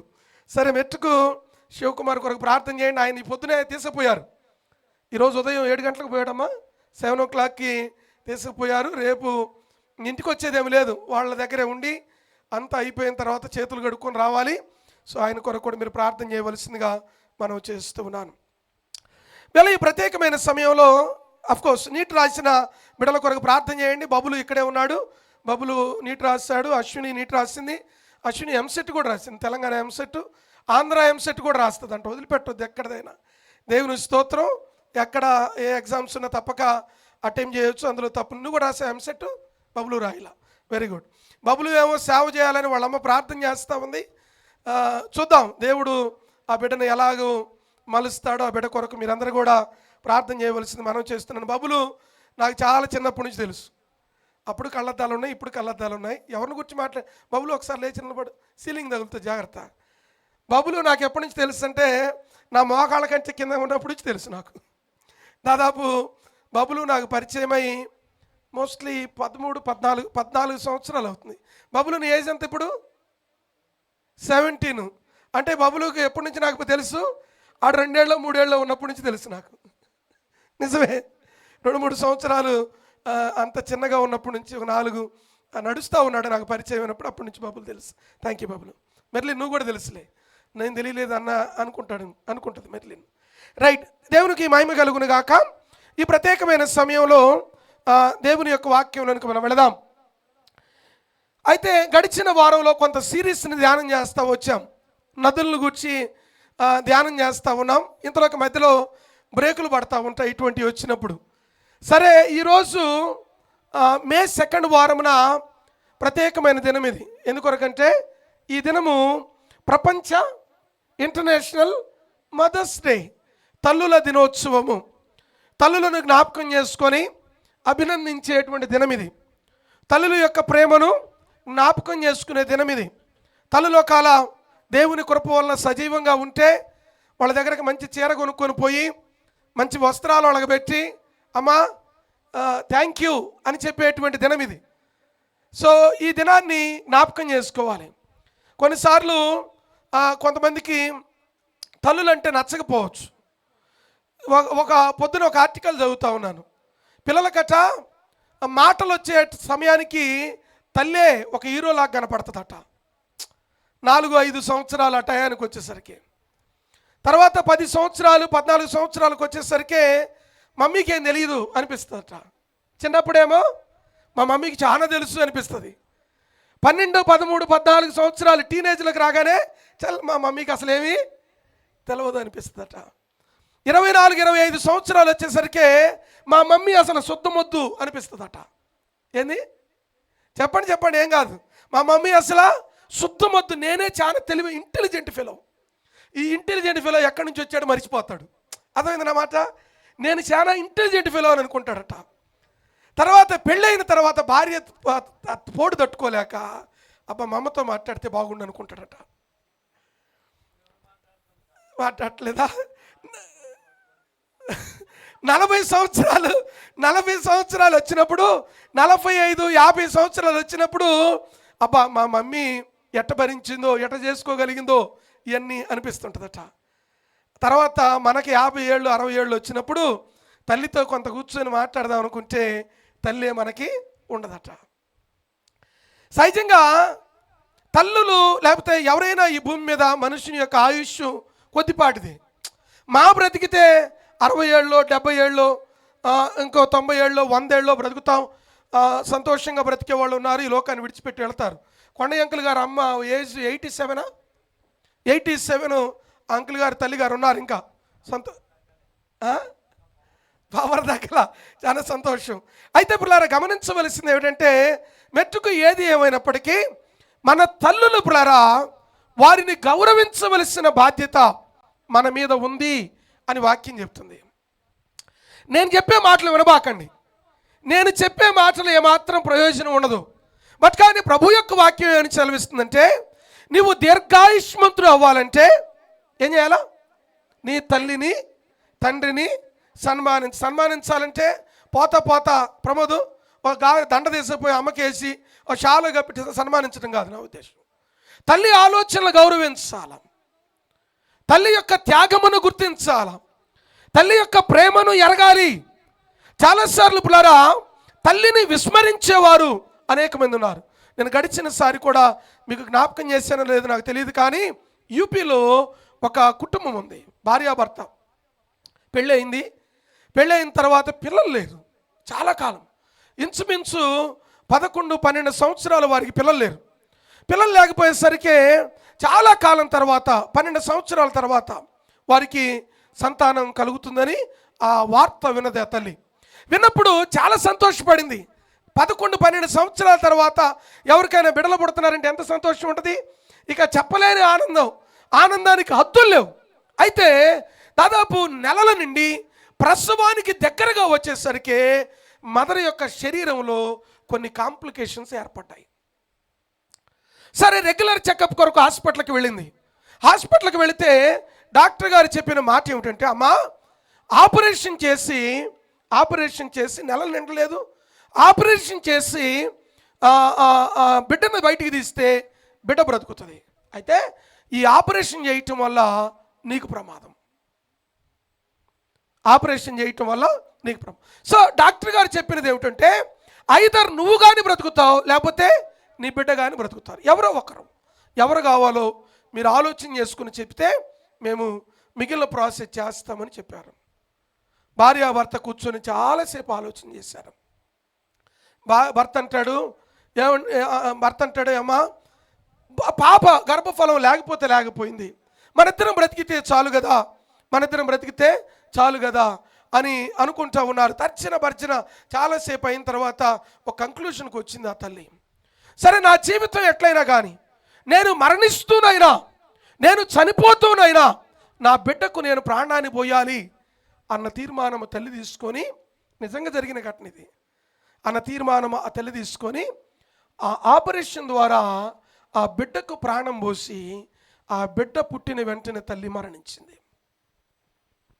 ఎన్నో ఘట్టాలు, ఎన్నో సంఘటనలు పిల్లరా, తల్లి తన బిడ్డల కొరకు చేసిన త్యాగము, తల్లి తన బిడ్డల కొరకు చేసిన ఆ అద్భుతమైనటువంటి అపురూపమైనటువంటి సమర్పణను పిల్లరా అనేక మార్లు బిడ్డలైన వారు గుర్తించలేకపోతున్నారు.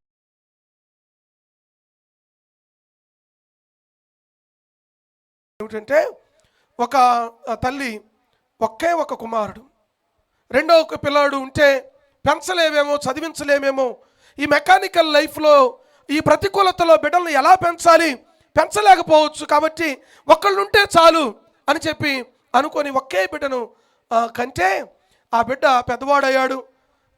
ఆమె భర్తను కోల్పోయిన తర్వాత ఆ పిల్లవాడిని పెంచి పెద్ద చేసింది.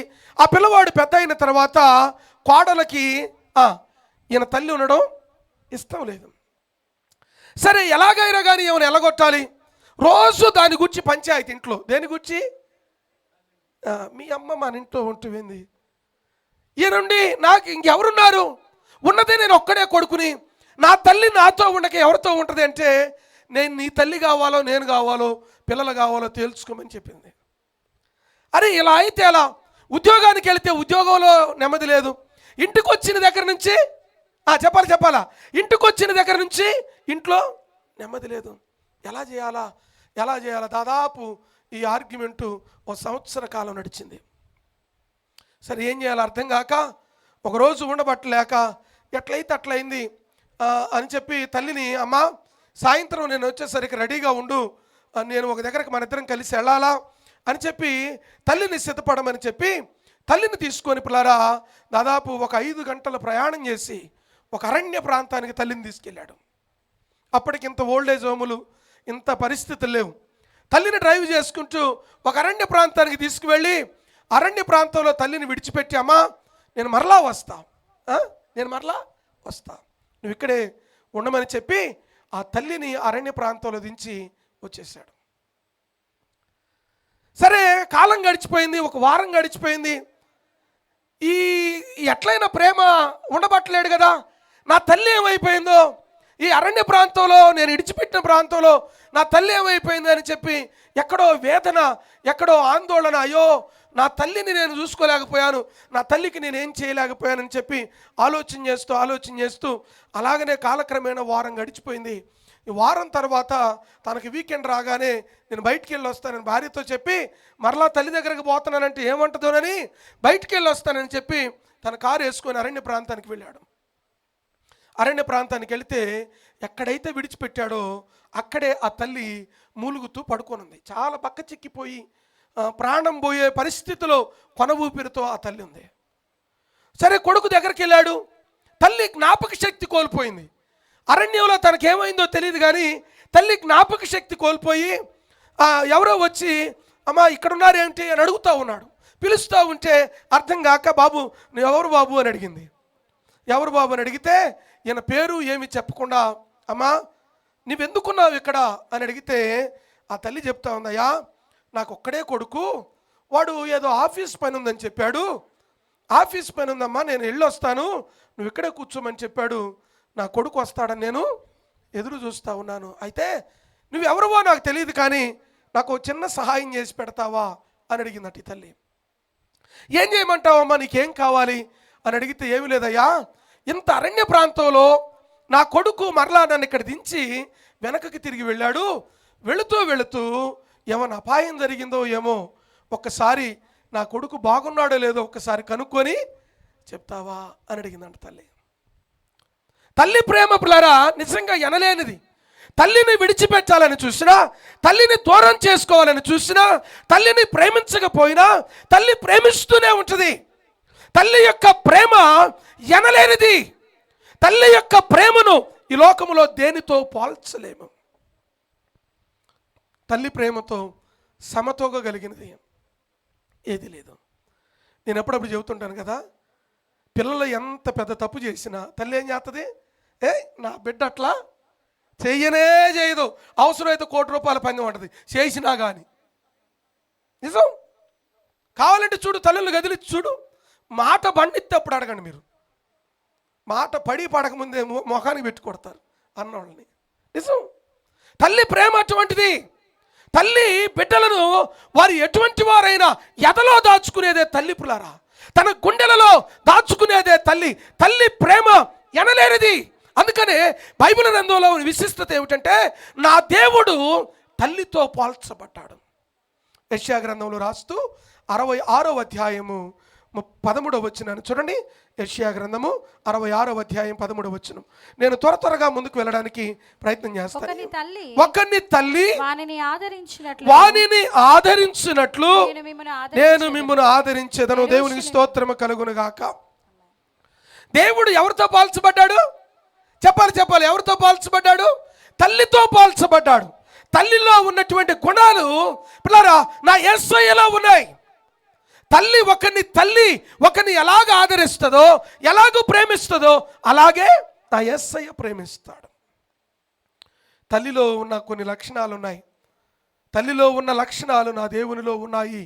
తల్లిలో ఉన్నటువంటి ప్రేమ, తల్లిలో ఉన్నటువంటి ఆ కన్సర్న్, తల్లిలో ఉన్నటువంటి ఆ కేర్, తల్లి ఆ బిడ్డలకు సమకూర్చే విధానం, తల్లి బిడ్డలకు పెట్టాలనే చూస్తుంది. కొన్నిసార్లు తల్లి తినకపోయినా బిడ్డలకు ఏం చేస్తుంది? బిడ్డలకు పెడతా ఉంటుంది పిల్లారా. తల్లి సలహాదారులాగా మారుతుంది.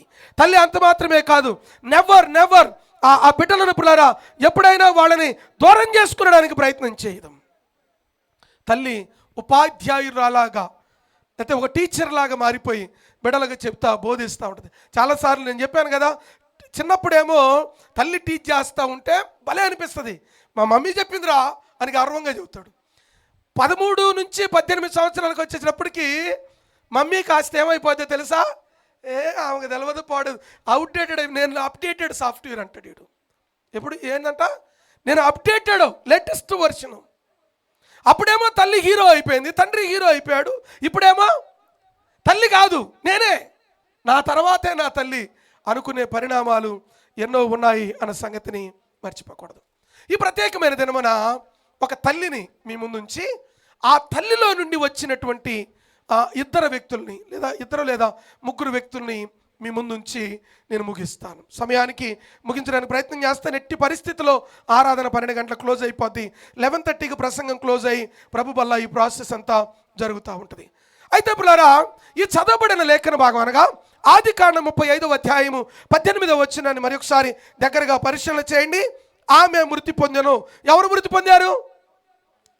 అమ్మా తల్లి. ఎవరు తల్లి? రాఖేలు. Thank you. మీరు దగ్గరగా ఉన్నారు. రాఖేలు మృతి పొందింది. ఇంతకీ రాఖేలు ఎవరు? చెప్పాలా? యాకోబు భార్య. ఎవరు కూతురు? లాబాను కూతురు. చెప్పాలా? ప్రశ్నలు అడిగినప్పుడు టక ఉండాలి, సమాధానాలు టక ఉండాలి. ఇప్పుడు ఈ రేచెల్ అనే ఆవిడే, రాఖేలు అనే ఆవిడ ఎవరయ్యా అంటే లాబాను యొక్క కుమార్. లాబానికి ఎంతమంది కూతుర్లు? Bible college professor. 2 కూతుళ్ళు. ఎవరెవరు?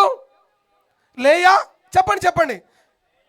స్కూల్లో టీచర్ అడిగినప్పుడు మనకు రాకపోయినా పెదాలు కదిలిస్తా మూమెంట్ ఇచ్చేవాళ్ళం కనీసం. మనోళ్ళు ఏంటంటే ఆ మూమెంట్ కూడా ఇలాగపోతున్నారు. ఎందుకో మరి అర్థమైందా?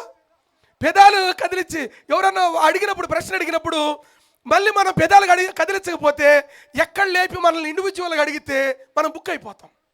బుక్ కాకుండా ఉండాలంటే చెప్పేవాడితో పాటు డేవిడ్కి బాగా అర్థమైంది. చెప్పేవాడితో పాటు పెదాలు కదిలించాలంట. సరే, లాబానికి 2 కుమార్తె. నేను క్లుప్తంగా ఈ స్టోరీ అంతా చెప్పేస్తాను. అయితే పిల్లరా, ఇస్సాకు ఉన్నాడు. ఇస్సాకు ఎవరు? అబ్రహాము యొక్క ఒకే కుమారుడు.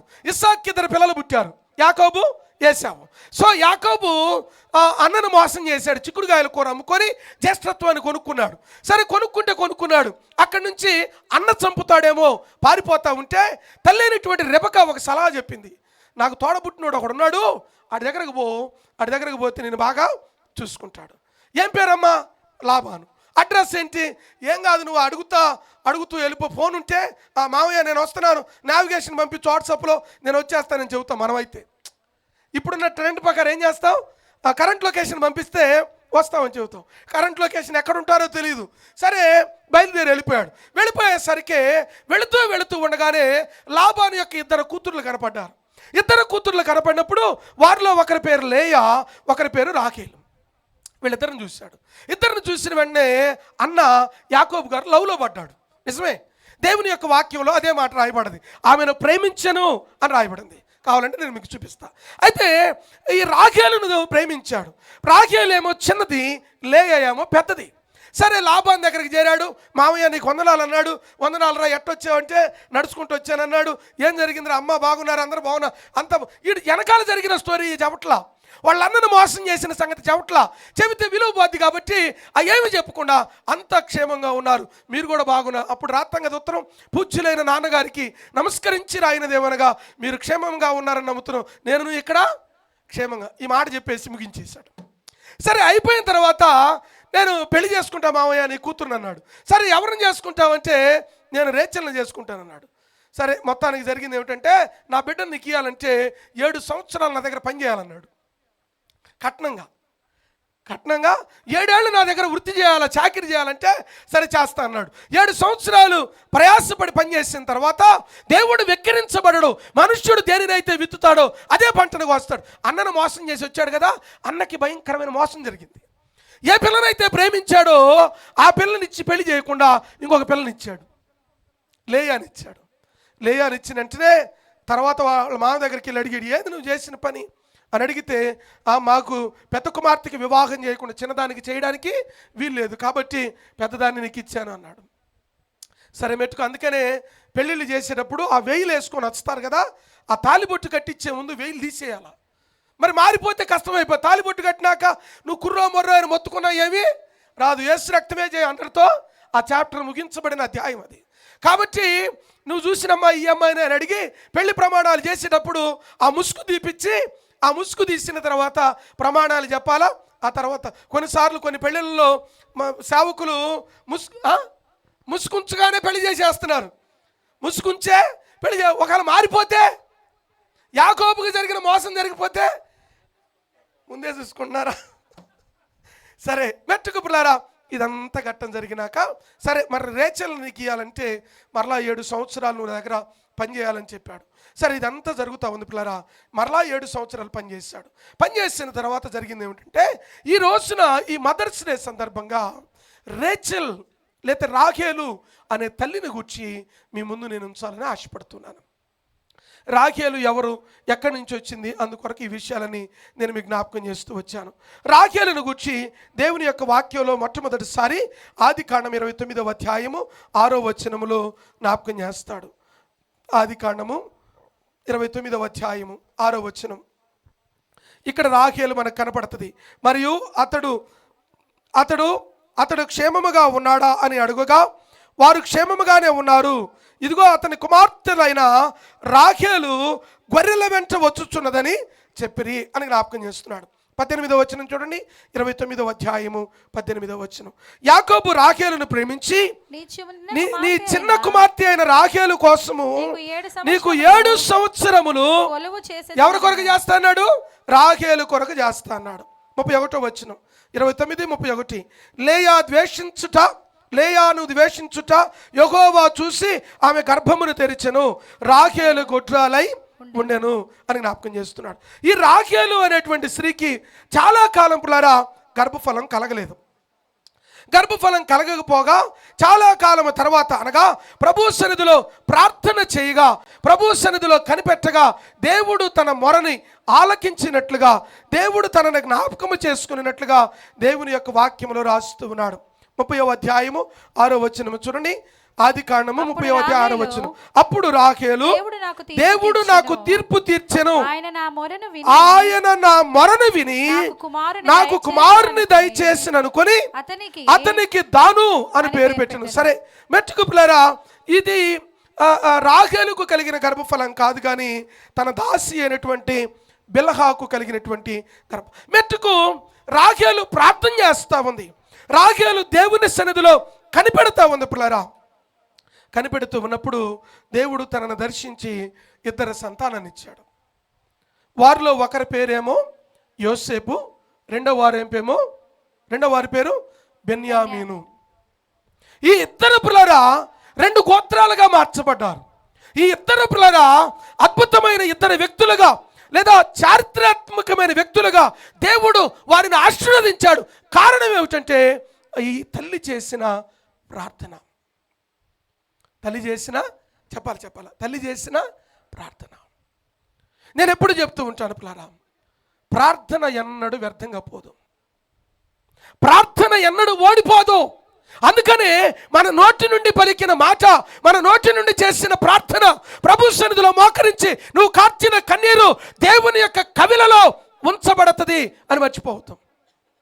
ప్రకటన గ్రంథాన్ని ధ్యానం చేసేటప్పుడు ప్రకటన గ్రంథం 5వ అధ్యాయంలో జ్ఞాపకం చేశాను కదా, ఆనాడు దేవుని యొక్క సింహాసనము యొద్దకు ఒక దేవదూత ఒక బంగారు పాత్రను తీసుకుని వచ్చినప్పుడు 24 మంది పెద్దలు లేచి నిలబడ్డారు. ఏముంది ఆ పాత్రలో అని అడిగినప్పుడు ఇది పరిశుద్ధుల యొక్క ప్రార్థనలు అని దేవదూత చెప్పినట్లుగా మనం చూస్తూ ఉన్నాం. ప్రార్థన చేసి నువ్వు మర్చిపోవచ్చు, నా దేవుడు మర్చిపోవడం. ఈ రాహేలు పిల్లరా బిడ్డల కొరకు ప్రార్థన చేసింది, నాకు సంతానంగా. ఈ రోజున బిడ్డల కొరకు ప్రార్థన చేసిన తల్లిలే ఈ బిడ్డ పుట్టకుండా ఉంటే బాగుండేది అని వేదన చెందేవాళ్ళు కూడా లేకపోలే. అంత గాయాలను మిగిల్చేవారు కూడా ఉన్నారు అని చెప్పడంలో ఎటువంటి సందేహం లేదు. క్రీస్తునందు ప్రియ సంగమా, ఈ మదర్స్ డే సందర్భంగా రాహేలు దేవుని సన్నిధిలో అద్భుతమైన ప్రార్థన చేసింది, దేవుని సన్నిధిలో మొరపెట్టింది, దేవుని సన్నిధిలో గోజాడింది, అయ్యా నా నిందను తీసివేయి. రాహేలు తన భర్త చేత అయితే ప్రేమించబడింది కానీ దేవుని చేత కనికరించబడలేదు. ఈ రాహేలుకు దేవుడిచ్చిన గర్భఫలములో నుండి ఆ 2 సంతానములో ఒక్కరిని గుర్చే నేను జ్ఞాపకం చేస్తాను. ఈ రోజున ఒక్కరిని గుర్చే జ్ఞాపకం చేస్తాను. ఆ వ్యక్తి బెన్యామీను. ఈ బెన్యామీను గురించి జ్ఞాపకం చేసే ముందుగా రాహేలు పిల్లరా తన బిడ్డ అట్టి విధంగా దీవించబడడానికి, రాహేలు యొక్క సంతానము అంత ఉన్నతమైన స్థానంలో ఉండడానికి, రాహేలు యొక్క సంతానము అంత అద్భుతమైన ఆధిక్యతలోనికి తీసుకురాబడడానికి రాహేలు యొక్క ప్రార్థన అన్న సంగతిని మర్చిపోకూడదు. 102వ కీర్తన 17వ వచనం అంటాడు, prayer gives a good things from God. దేవుని యొద్ద నుండి శ్రేష్టమైన వాటిని తీసుకొస్తుంది ప్రార్థన. నువ్వు ప్రార్థన చేసి నువ్వు మర్చిపోవచ్చు, కానీ నా దేవుడు నువ్వు చేసిన ప్రార్థనను దేవుడు వింటాడు. జకర్యాతో ప్రభు అంటాడు, జకర్యా నీ ప్రార్థన దేవుని సన్నిధికి చేరింది. హిజ్కియాతో ప్రభు అని అంటాడు, హిజ్కియాతో వర్తమానం పంపిన దేవుడే మరలా దైవ సేవకుడు తిరిగి వెళుతూ ఉండగా నువ్వు మరలా హిజ్కియాతో వెళ్ళి హిజ్కియాతో ఈ మాట చెప్పు. ఏం చెప్పాలి ప్రభు? తన కన్నీళ్లు విడుచుట నేను చూశాను. ఆనాడు దేవుని యొక్క వాక్యములో చెప్పబడిన మాట రాహేలు కన్నీరు విడుచుట చూసినట్లుగా మనం చూస్తూ ఉన్నాం. హాగరు మనలో అందరికీ తెలుసు కదా. హాగరు అఫ్కోర్స్ ఇష్మాయేలుకి జన్మనిచ్చింది. అక్కడి నుంచి వెళ్ళగొట్టబడింది. ఎందుకంటే అప్పుడున్నటువంటి పరిణామాలను బట్టి శారాని తక్కువ చూపు చూసింది. తక్కువ చూపు చూడడం వల్ల ఇంట్లో నుంచి పంపించవేయబడిన తర్వాత అరణ్యంలోనికి వెళ్ళి అరణ్యంలో ప్రార్థన చేస్తూ ఉంది. అయ్యా నా బిడ్డకు దాహం వేస్తూ ఉంది, దయచేసి దాహాన్ని తీర్చమని ప్రార్థన చేసింది. ప్రార్థన చేసినప్పుడు దేవదూత కనబడడం, అక్కడ నీటి మడుగులు జలం ఉత్పత్తి కావడం. తెలుసా ఆ స్థలం ఎక్కడుందో ఇప్పుడు? ఎక్కడ? మక్కా. అదే అర్థమైందన్నమాట. ఇప్పుడు మక్కాగా పిలువబడేటువంటి ప్రాంతము నాడు ఇష్మాయేలు దాహము తీర్చబడిన స్థలం ఒకటే. అర్థమైందన్నమాట. కన్ఫ్యూజన్ ఏమి లేదు కదా. ఏదైనా కన్ఫ్యూజన్ ఉంటే మరలా నువ్వు కలవచ్చు. అయితే గమనించవలసిన మాట ఏమిటంటే, ఈ హాగరు వెళ్ళగొట్టబడినప్పుడు అరణ్యంలో ప్రార్థన చేస్తూ ఉంది, నా బిడ్డకు దాహం అవుతూ ఉంది, దాహాన్ని తీర్చమన్నప్పుడు దేవుడు ప్రత్యక్షమైతే హాగరు దేవునికి నామకరణం చేస్తుంది. అయ్యా నువ్వు చూచుచున్నా దేవుడవు, నా బిడ్డకు దాహం తీర్చావు. మీరు ఎప్పుడైనా ముస్లిము స్నేహితులు ఉంటే వాళ్ళని కలిస్తే వాళ్ళు చెబుతారు. మన మధ్య ఎవరో ఆనంద్ బ్రదర్ చెప్తా ఉన్నాడు, వాళ్ళ స్నేహితుడు ఎవరో అక్కడి నుంచి వస్తా ఆ నీటి జలాన్ని తీసుకొచ్చాడు. ఆ హిస్టరీ అంతా చెప్తా ఉన్నాడంట ఆయనకి. నిజమే అది. ఎందుకంటే ఆనాడు హాగరుకు తన కుమారుని ఇష్మాయేలుకి దాహము తీర్చబడిన స్థలమే ఈరోజు మక్కాగా పిలువబడేది. అక్కడ నీళ్లు పవిత్ర జలమని తీసుకొస్తూ ఉంటారు. సరే, మెట్టుకు గమనించవలసింది ఏమిటంటే, ప్రార్థన ఎంత శక్తివంతమైనదంటే దేవుని యొద్ద నుండి శ్రేష్టమైనవి ఇస్తుంది. రెండవది, ప్రార్థన ఎటువంటిదయ్యా అంటే, ప్రార్థన ప్రేయర్ డిఫీట్స్ ద డెవిల్. సాతానుని వాడి అనుచరులని ప్రార్థన క్రోలదోస్తుంది, పడేస్తుంది, పతనమైపోయేటట్టు చేస్తుంది. శక్తి చేత జయించలేనివి, బలము చేత ఓడించలేని వాటిని ప్రార్థనతో జయించవచ్చు. ప్రార్థన ప్రతి పరిస్థితిని మార్చేస్తుంది. చాలా కాలము నుండి బంధించబడినది, చాలా కాలము నుంచి విడుదల లేని పరిస్థితులు ఉంటే, చాలా కాలము నుండి ఈ కార్యము జరగకుండా ఉంటే, pray in the presence of God. దేవుని సన్నిధిలో ప్రార్థన చేయి, నా దేవుడు తప్పక ఆలకిస్తాడు. ప్రార్థన ఇలాగే చేయాలి అని ఎక్కడ ఎప్పుడు ప్యాటర్న్ లేదు. నేను మొన్న ఈ మధ్య కూడా చెప్పాను, ప్రార్థన ఎట్లా చేయొచ్చు అంటే, తండ్రితో మాట్లాడేటప్పుడు ప్యాటర్న్ ఏం అక్కర్లేదు. పిల్లలు తండ్రితో మాట్లాడినట్లుగానే మనం మాట్లాడవచ్చు. సో ప్రార్థన ఏం చేస్తుందంటే అపవాదిని ఓడిస్తుంది. లూకాసు సువార్త 22:32, 1 పేతురు 4:7 మనము చూస్తాం. అంత మాత్రమే కాదు, దేవుని యొక్క వాక్యములో జ్ఞాపకం చేస్తూ యాకోబు పత్రిక 5:16 అంటాడు, ప్రేయర్ యాజ్ ఏ రెస్టారేషన్. ప్రార్థన ద్వారా పడిపోయిన ప్రాకారాలు తిరిగి కట్టబడడానికి, పునరుద్ధరణ కొరకు ప్రార్థన ఉపయోగపడుతుంది. పడిపోయిన స్థితిలో ఉన్నావా? ప్రార్థన చెయ్యి. ఒకవేళ దిగజారిపోయిన స్థితిలో ఉన్నావా? ప్రార్థన చేయి. నిరీక్షణను కోల్పోయావా? ప్రార్థన చేయి. ఒకవేళ ఇది జరగదు అనిపిస్తా ఉందా? ప్రార్థన చేయి. నా దేవుడు పరిస్థితులను మార్చగలిగిన దేవుడు. God is a God who can restore everything. పడిపోయిన వాటిని మరలా తిరిగి కడతాడు ఆయన. నాలుగో విషయం ఏమిటంటే, ప్రార్థనకున్నటువంటి సత్యము లేదా ప్రార్థనలో రెస్టారేషన్ ఉన్నదన్నది యాకోబు పత్రిక 5:16 మనం చూస్తాం. నాలుగో విషయం ఏమిటంటే, ప్రేయర్ అకంప్లిషెస్ ఇంపాసిబుల్ థింగ్స్. అసాధ్యమైన వాటిని ప్రార్థన సాధ్యపరుస్తుంది. అపోస్తలుల కార్యం 12వ అధ్యాయంలో పేతురు చెరసాలలో ఉన్నాడు. సంఘము ప్రార్థన చేస్తూ ఉంది. 5వ వచనం నుండి 7వ వచనం వరకు. అపోస్తలుల కార్యం 12వ అధ్యాయం 5వ వచనం నుండి 7వ వచనం వరకు సంఘం ప్రార్థన చేస్తూ ఉంటే పేతురు ఆ చెరసాలలో నుండి బయటకు వచ్చాడు. ప్రార్థన ద్వారా ప్రతి పరిస్థితిని మార్చేస్తుంది అన్న సంగతిని మర్చిపోకూడదు. అయితే ఈ రాహేలు అనేటువంటి తల్లి ప్రార్థన చేసింది. ప్రార్థన చేస్తే దేవుడు ఆ బిడ్డ పట్ల కనికరము చూపి ఆ బిడ్డకు గర్భఫలాన్ని ఇచ్చాడు. ఆ 35వ అధ్యాయము, దయచేసి ఆదికాండం 35వ అధ్యాయము 18వ వచనం చూడండి మరి ఒకసారి. ఆదికాండము 35వ అధ్యాయము 18వ వచనం మరలా చూద్దాం. 18వ వచనం, ఆమె మృతి పొందెను, ప్రాణము పోవుచుండగా ఆమె అతనికి బెనోని, ఆ కింద ఫుట్ నోట్స్ ఏమనుంది? దుఃఖపుత్రుడు. సో ఈ బిడ్డకు జన్మనిచ్చిన వెంటనే ఏమో చచ్చిపోయింది. ప్రాణం పోతా ఉండగా ఆ బిడ్డకు పేరేమని పెట్టిందంటే బెనోని అని పేరు పెట్టింది. బెనోని అంటే దుఃఖపుత్రుడు. యాకోబు గారు ఉండి ఎందుకు దుఃఖపుత్రుడు అవుతాడు, దుఃఖపుత్రుడు కాదు కదా అని అతని తండ్రి అతనికి బెన్యామీను అని పేరు పెట్టాడు. బెన్యామీను అంటే అర్థం ఏమిటి? కుడి చేతి పుత్రుడు, నా కుడి భుజం. అప్పుడప్పుడు అంటుంటాం కదా, ఇది ఎమ్మెల్యేకి రైట్ హ్యాండ్ అండి. ఏంటి? ఎమ్మెల్యే గారికి రైట్ హ్యాండ్, కుడి చేయి పుత్రుడు. ఈ రాహేలుకు పుట్టినటువంటి సంతానము పిల్లరా, ఇద్దరు సంతానం కలిగింది. ఆ ఇద్దరు, ఒకరేమో యోసేపు, ఒకరేమో బెంజమిన్. యోసేపు యొక్క జీవిత చరిత్ర మీ అందరికీ తెలుసు. అన్నల చేత కొట్టబడడం, ఆ తర్వాత అన్నలు తనను ద్వేషించడం, అన్నలు తనను గుంతలో పడవేయడం, దేవుడు తనను విడిచిపెట్టలేదు పిల్లరా. యోసేపు యొక్క అన్నలు తనను పతనము చేయాలని చూశారు, తనను ద్వేషించారు, కానీ దేవుడు అతను ప్రేమించాడు. అతను ఉండకుండా చేయాలనుకున్నారు, దేవుడు తన సింహాసనాన్ని స్థిరపరచాలనుకున్నాడు. తనను చెరసాలలో వేయించాలనుకున్నారు, చెరసాలలో దేవుడు అధికారిగా చేశాడు. దాని మీద నేరారోపణ చేసి సాక్ష్యాన్ని పాడు చేద్దాం అనుకున్నారు, దేవుడు ఆ దేశమంతట్లో ఉన్నతమైన సాక్షిగా యోసేపుని నిలిపాడు. కారణం ఏమిటో తెలుసా? తల్లి ప్రార్థన. మన బిడ్డల పిల్లరా, మనం మరణించి లోకాన్ని విడిచిపెట్టి వెళ్ళిపోవచ్చు, మనము చనిపోయి ప్రభు దగ్గరికి వెళ్ళిపోవచ్చు. మనము చేసిన ప్రార్థన మన బిడ్డలకి అక్కడికి వస్తుంది అని మర్చిపోవద్దు. అందుకని నేను ప్రేమపూర్వకంగా ప్రతి తల్లికి, ప్రతి తండ్రికి ప్రేమతో జ్ఞాపకం చేసేది ఏమిటంటే, ఉదయమున లేచిన వెంటనే నీ బిడ్డల తలల మీద చేతులుంచి ప్రార్థన చేయి. ఒకానొక సమయం వచ్చేసరికి అవకాశం నీకుండదు. ఒకానొక సమయం వచ్చినప్పుడు నీ బిడ్డల కొరకు నువ్వు దూరంగా ఉండి ప్రార్థన చేయగలుగుతావు, కానీ వారి దగ్గరగా తీసుకొని వాళ్ళ తలల మీద చేయబెట్టి ప్రార్థన చేసేంత పరిస్థితులు రాకపోవచ్చు. Pray for your children. యోసేపుని పిల్లరా, ఆ ఐగుప్తు దేశములో ఉన్నతమైన శిఖరములో దేవుడు తనను ఉంచాడు. రెండో వ్యక్తి బెంజమిన్.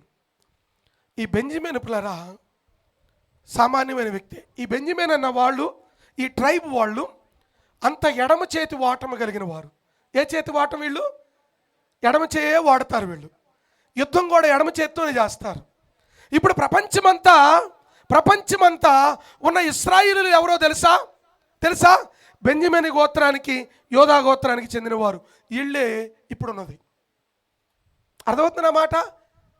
బెంజమిన్ అనే గోత్రము పిల్లరా యోధా గోత్రముతో కలపబడింది. వాళ్ళు మాత్రమే ఇప్పుడు ఇశ్రాయేలీయులుగా ఉన్నారు. ఆ వారు మాత్రమే ఇశ్రాయేలీయుల దేశముగా చలామణి అవుతుంది. ఈ తల్లి ప్రార్థన ఎంత గొప్పగా చేసిందంటే, ఎంత గొప్పగా దేవుడు ఆ తల్లి ప్రార్థన ఆలకించి తన గర్భంలో నుంచి బిడ్డనిచ్చాడంటే, ఈ బెంజమిన్లో నుండి రాజు బయలుదేరి వచ్చాడు. ఎవరు వచ్చారండి? రాజు వచ్చాడు. ఏ రాజు వచ్చాడు? సౌలు రాజు ఏ గోత్రానికి చెందినవాడు? రండి చూద్దాం. మొదటి సమూయేలు గ్రంథము 8వ అధ్యాయం. దేవుని యొక్క వాక్యములో ఈ మాటలు జ్ఞాపకం చేస్తూ ఉన్నాడు. 9వ అధ్యాయం చూడండి. 9వ అధ్యాయం, క్షమించాలి, మొదటి వచనం. బెకోరతు కుమారుడైన, రెండవ వచనం డైరెక్ట్ గా చదువుదాం. మొదటి వచనమే. బెకోరతు కుమారుడైన సెలోరుకు జననమైన అబీయేలు కుమారుడగు కీషు అను బెన్యామీనీయుడొకడుండెను. కీషు భాగ్యవంతుడకు ఒక బెన్యామీనీయుడు. అతనికి సౌలు అనే ఒక కుమారుడు ఉండెను. ఈ సౌలు ఎలా ఉన్నాడో చూడండి. రెండవ వచనం. అతడు బహు సౌందర్యము గల ఎవరుడు? ఇశ్రాయేలులో అతని పాటి సుందరుడు ఒక్కడును లేడు. అతడు భుజముల మీద పైకి ఇతరుల కంటే ఎత్తుగలవాడు. దేవుని స్తోత్రం కలుగును గాక. ఈ సౌలు బ్రదరా ఏ గోత్రము నుంచి వచ్చాడు? బెన్యామీను గోత్రము నుండి వచ్చాడు.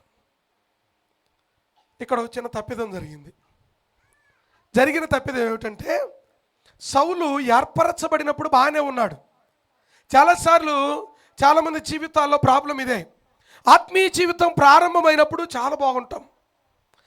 ఆత్మీయ జీవితం బాగా ప్రారంభమైనప్పుడు పరిశుద్ధంగా ఉంటాం, దేవునికి దగ్గరగా బ్రతుకుతాం, ప్రార్థన చేస్తూ ఉంటాం, వాక్యాన్ని చదువుతూ ఉంటాం. కొద్ది కొద్దిగా ఆత్మీయతలో స్థిరపడిన తర్వాత ఏమవుతాం? ఆత్మీయతలో దిగజారిపోతాం. సౌలు సుందరముగా ఉండేవాడు, దేవుని చేత పిలువబడ్డాడు. వాళ్ళు రాజు కావాలని కోరుకున్నారు, అది వేరే విషయం. వారు రాజు కావాలని ఇశ్రాయేలు కోరుకున్నాడు. మాకు న్యాయాధిపతులు వద్దు, మాకు రాజు కావాలి అని కోరుకున్న వెంటనే దేవుడు ఏం చేశారంటే వారి కొరకు ఒక రాజుని ఇవ్వాలి అని చెప్పి దేవుడు ఉద్దేశించినట్లుగా మనం చూస్తున్నాం. ఆ మాటను కూడా చూడండి. 8వ అధ్యాయము మొదటి సమూయేలు గ్రంథం 8వ అధ్యాయము 5వ వచనము కూడా చూడండి దయచేసి. 5వ వచనం, చిత్తగించుము నీవు వృద్ధుడవు. వాస్తవానికి హిబ్రూ బైబిల్ ప్రకారముగా న్యాయాధిపతుల గ్రంథము తర్వాత మొదటి సమూయేలు గ్రంథం ఉంటుంది. బైబిల్ కాలేజీ చేస్తున్న బిడ్డలు జాగ్రత్తగా గమనించాలి. మనం ప్రత్యేకంగా న్యాయాధిపతుల గ్రంథము తర్వాత వచ్చే గ్రంథం ఏమిటి? మొదటి సమూయేలు గ్రంథం రావాలి. మధ్యలో రూతు గ్రంథాన్ని పెట్టారు, రూతు గ్రంథాన్ని కూర్చారు. అది ఎందుకన్నది నేను క్లాస్లో మీకు జ్ఞాపకం చేస్తాను. గమనించవలసింది ఏమిటంటే 8వ అధ్యాయం చూడండి. 8వ అధ్యాయము 5వ వచనం. నీవు వృద్ధుడవు, నీ కుమారులు నీ ప్రవర్తన సమూయేలుతో మాట్లాడుతూ ఉన్నారు. ఇశ్రాయేలు పెద్దలందరూ వచ్చి మొదటి వచనం కూడా సమూయేలు వృద్ధుడైనప్పుడు అతని కుమారులు ఇశ్రాయేలుల మీద న్యాయాధిపతులుగా ఉండెను. అతని జ్యేష్ఠ కుమారుని పేరు యోవేలు, రెండవ వాని పేరు అబియా. వీరు బెర్షెబాలో న్యాయాధిపతులుగా ఉండిరి. అతని కుమారులు అతని ప్రవర్తనను అనుసరింపక ధనాపేక్షకులై న్యాయమును త్రిప్పివేయగా ఇశ్రాయేలు పెద్దలు కూడి రామాలో సమూయేలు ఎదుకు వచ్చి చిత్తగించుము, నీవు వృద్ధుడవు, నీ ప్రవర్తన వంటి ప్రవర్తన గలవారు కారు గనుక సకల జనుల మర్యాద చొప్పున ఒక రాజును నియమింపుము. సో వాళ్ళు అడిగిన మాట ఏమిటంటే మాకు ఒక రాజును నియమించమని వారు కోరుకున్నాడు. అతను మాకు న్యాయము తీర్చునని అతనితో చెప్పాను. 6వ వచనం, మాకు న్యాయము తీర్చుటకై రాజును నియమించమని వారు అడిగిన మాట సమూయేలు దృష్టికి ప్రతికూలముగా ఎట్లా ఉంది? ప్రతికూలముగా ఉండిన గనక యెహోవాకు ప్రార్థన చేస్తును. 7వ వచనం చూడండి. అందుకు యెహోవా సమూయేలుకు సెలవిచ్చినదేమనగా చెప్పిన మాటలన్నిటి ప్రకారము జరిగించుము, వారు నిన్ను విసర్జించలేదు గాని తమ్మును ఏలకుండా నన్నే విసర్జించి దేవుడు చెప్పిన మాట. వాళ్ళు నిన్ను కాదు విసర్జించింది, నన్నే విసర్జించారు. సరే, మెట్టుకు సౌలుని దేవుడు చూశాడు, సౌలుని దేవుడు ఏర్పాటు చేసుకున్నాడు. సౌలు చేసిన తప్పిదాలు చాలా ఉన్నాయి. మరొక రోజు అనుకూలత ఉంటే దాన్ని తప్పక చూద్దాం. సౌలు ప్రారంభ దినాలు బాగున్నాయి, ప్రారంభ దినాలు దేవుని మీద ఆధారపడేవాడు. అయితే ఒక రకమైనటువంటి స్వార్థపూరితమైన తలంపు తనలో చేరింది. తను ఏం చేశాడంటే దేవుని మాటకు అవిధేయత చూపించడం ప్రారంభం చేశాడు. ఒక మాటలో చెప్పాలంటే యాజకుడు రావడం ఆలస్యమయ్యేసరికే, సమూయేలు రావడం ఆలస్యమయ్యేసరికే ఈయన దేవుని యొక్క ఆలయంలోనికి వెళ్ళి ఈయన దహన బలి అర్పించి యుద్ధానికి వెళ్ళబోయాడు. మొట్టమొదటి తప్పు. రెండవది తను ఏం చేశాడంటే దేవుడు ఏం చెప్పాడంటే అమాలేకీలందరినీ చంపేయమన్నాడు. ఈయన వెళ్ళి అమాలేకీలను చంపకుండా వాళ్ళలో ఉన్నటువంటి శ్రేష్టమైన వాటన్నిటిని తెచ్చుకొని పెట్టుకున్నాడు. అవిధేయత. మూడవది తను చేసిన తప్పిదముల్లో ఒక తప్పిదం ఏమిటంటే దేవుడు తన అవిధేయతను బట్టి తన తర్వాత రాజుగా ఉండుటకు దావీదును దేవుడు అభిషేకిస్తే అసూయ కలిగి దావీదుని చంపాలని ప్రయత్నం చేస్తూ, వాక్యంలో రాయబడిన మాట ఎంత బాధకరమైన మాట తెలుసా? ఈ సౌలు ఫిలిస్తీన్లను తరుముట మాని దావీదును తరమడం ప్రారంభం చేశాడు. అర్థమవుతున్న మాట? ఎవరిని తరమాలి? ఫిలిస్తీన్లను తరమాలి. ఎవరితో యుద్ధం చేయాలి? ఫిలిస్తీన్లతో యుద్ధం చేయాలి. వాళ్ళని తరమటం మానేసి దావీదు వెంట పరిగెత్తి సింహాసనాన్ని కాపాడుకోవాలి అని ప్రయత్నం చేశాడు. బెన్యామీను గోత్రం నుంచి వచ్చినటువంటి ఈ సౌలు ఓడిపోయినా తల్లి ప్రార్థన ఓడిపోలా. అది నేను చెప్పొచ్చేది. సౌలు ఓడిపోయాడు దేవుని ఎదుట. మీకు ఒక లాజిక్ తెలుసా? ఈ మాట చెప్పనివ్వండి, మీరు ఎన్నడూ వినుండకపోవచ్చు. ఇది దేవుని పిల్లలని ఆయన శిక్షించడు. అదేంటండి శిక్షించడా? దేవుని పిల్లల్ని ఆయన గాయపరచడు. ఏం చేస్తాడో తెలుసా? దేవుడు ఆయనకు ఆయాసం కలుగు చేస్తే వారితో మాట్లాడడం మానేస్తాడు. అప్పుడప్పుడు ఇళ్లలో అలుగుతుంటారు కదా, అలాగా దేవుడు మాట్లాడడం, దేవుడు మౌని అయి ఉంటాడు. ఇప్పుడు ఉదాహరణకి సౌలు తప్పు చేశాడా చేయలేదా? దేవుడు సౌలును చంపాడా? చంపలా. మరి బాబా నన్ను చంపండిరా అని అడిగాడు. వాళ్ళు చంపడానికి భయపడితే ఆత్మహత్య చేసుకుని చనిపోయాడు సౌలు. ఇస్కరియోతు యోధ యేసుక్రీస్తు వారిని అప్పగించాడు. యేసుక్రీస్తు వారు ఇస్కరియోతు యోధాని ఏమన్నాడా? ఆడికే ఆడేళ్ళు ఊరేసుకొని చచ్చిపోయాడు. శాంసోను దేవుని మీద తిరుగుబాటు చేశాడు. దేవుని యొక్క అభిషేకాన్ని కోల్పోయాడు. దేవుడిచ్చిన అనాయింటింగ్ని బిడ్డలారా కాపాడుకోలేకపోయాడు. వ్యభిచారం అనేటువంటి ఉచ్చులో ఆ దెలీలా పాపంలో పడిపోయినప్పుడు దేవుని ఆత్మ తనని వెడలిపోయింది అని రాయబడింది. దేవుడు విడిచిపెట్టాడంతే. దేవుని చేత విడవబడడం ప్రమాదకరం. దేవుడు గద్దించకపోవచ్చు. మనం పదే పదే అదే పాపం చేసిన, పదే అదే పాపం వైపు పరుగులు తీసిన, పదే అదే బానిసత్వంలో బ్రతికిన ఒకవేళ దేవుడు పిల్లరా వెంటనే శిక్షించకపోవచ్చు. దేవుడు విడవబడిన సంఖ్యలో మనం ఉన్నావేమో చూడాల. నిజం. సౌలు దేవుడు విడిచిపెట్టేశాడు. ఆశ్చర్యం ఏమిటంటే రాజు తనలో బెన్యామీను గోత్రం నుంచి ఆ రాహేలు చేసిన ప్రార్థన దేవుడు విన్నాడు. విని తనలో నుంచి రాజును తీసుకొచ్చాడు. రాజు ఓడిపోయాడు. ఏ విషయంలో ఓడిపోయాడు? దేవుని మాటకు విధేయత చూపటంలో ఓడిపోయాడు. దేవుని మాట కంటే తన ఇష్టానుసారంగా బ్రతకాలనుకున్నాడు. తన చిత్తానుసారంగా జీవించాలనుకున్నాడు. తన సింహాసనాన్ని కాపాడుకోవాలనుకున్నాడు. సింహాసనాన్ని కాపాడుకోవడానికి తనెవరు? ఇచ్చింది ఎవరు? దేవుడే ఇచ్చాడు కదా. దేవుడు కాపాడలేడా సింహాసనాన్ని? పిల్లరా, ఆ భయంకరమైన పరిస్థితుల్లో రాజు ఓడిపోయాడు కానీ తల్లి ప్రార్థన ఓడిపోలా. దేవుడు ఎంత గొప్ప కార్యం చేశాడో తెలుసా? ఎంత గొప్ప కార్యం చేశాడంటే అదే బెన్యామీను గోత్రముల నుండి ఎవరిని తెచ్చాడు? చెప్పాలి. ఎవరిని తెచ్చాడు? అపోస్తులైన పౌలు గారిని తెచ్చాడు. అర్థమైందన్నమాట. పౌలు గారు ఏ గోత్రానికి చెందినవాడో తెలుసా? తీయండి బైబిల్ గ్రంథాలు. పరిశుద్ధ బైబిల్ గ్రంథంలో నుండి ఫిలిప్పీలకు రాసిన పత్రిక 3వ అధ్యాయము 4వ వచనాన్ని చూద్దాం. ఫిలిప్పీలకు రాసిన పత్రిక 3వ అధ్యాయము 4వ వచనం చదవండి త్వరగా ప్లీజ్. కావాలంటే నేను శరీరమును ఆస్పదము చేసుకొనవచ్చు. కావాలంటే నేను శరీరమును ఆస్పదము చేసుకొనవచ్చు. ఎవడైనను శరీరమును ఆస్పదము చేసుకొనదలచిన యెడల నేను మరి ఎక్కువగా చేసుకొనవచ్చును. 8వ దినమున సున్నతి పొంది 8వ దినమున నేను ఏమయ్యాను? సున్నతి పొందాను. ఇశ్రాయేలు వంశపు వాడనై బెన్యామీను గోత్రములో. ఏ గోత్రానికి చెందినవాడు? ఇశ్రాయేలు వంశమునకు చెందినవాడై బెన్యామీను గోత్రములో పుట్టి హెబ్రీయ సంతానమైన హెబ్రీయుడనై ధర్మశాస్త్ర విషయములో పరిసయ్యుడనై ఆసక్తి విషయము సంఘమును హింసించువాడనై ధర్మశాస్త్రము వలన నీతి విషయము అనింద్యుడనై ఉంటిని. ఆయనను ఏవేవి నాకు లాభకరమైనవో వాటిని క్రీస్తు నిమిత్తము నష్టముగా ఎంచుకుని. దేవుని స్తోత్రం చెబుదాం అందరం కలిసి. హల్లెలూయా. మరి ఒకసారి బిగ్గరగా చెబుదాం. హల్లెలూయా. రాజు ఓడిపోయాడు కానీ తల్లి ప్రార్థన ఓడిపోలా. అర్థమైందన్నమాట. తల్లి చేసిన ప్రార్థన ఓడిపోలే. ఆనాడు ఇశ్రాయేలు జనాంగం బెన్యామీను గోత్రము నుండి రాజును దేవుడు బయటికి తీసుకొస్తే ఆ రాజు దేవునికి అవిధేయత చూపించి దేవుని మీద తిరుగుబాటు చేసి దేవునికి అవిధేయత చూపిస్తే ఆ బెన్యామీను గోత్రములలో నుండి దేవుడు ఒక్క వ్యక్తిని ఏర్పాటు చేసుకున్నాడు. విచిత్రం ఏంటో తెలుసా? ఇద్దరు పేర్లు ఒకటే. ఆయన రాజు అయిన సౌలు, ఈయన సౌలు అయిన వ్యక్తి పౌలుగా మార్చబడ్డాడు. దేవుని స్తోత్రం. ఎంత గొప్ప దేవుడు పిల్లారా. ప్రార్థన ఎన్నడూ ఓడిపోదు.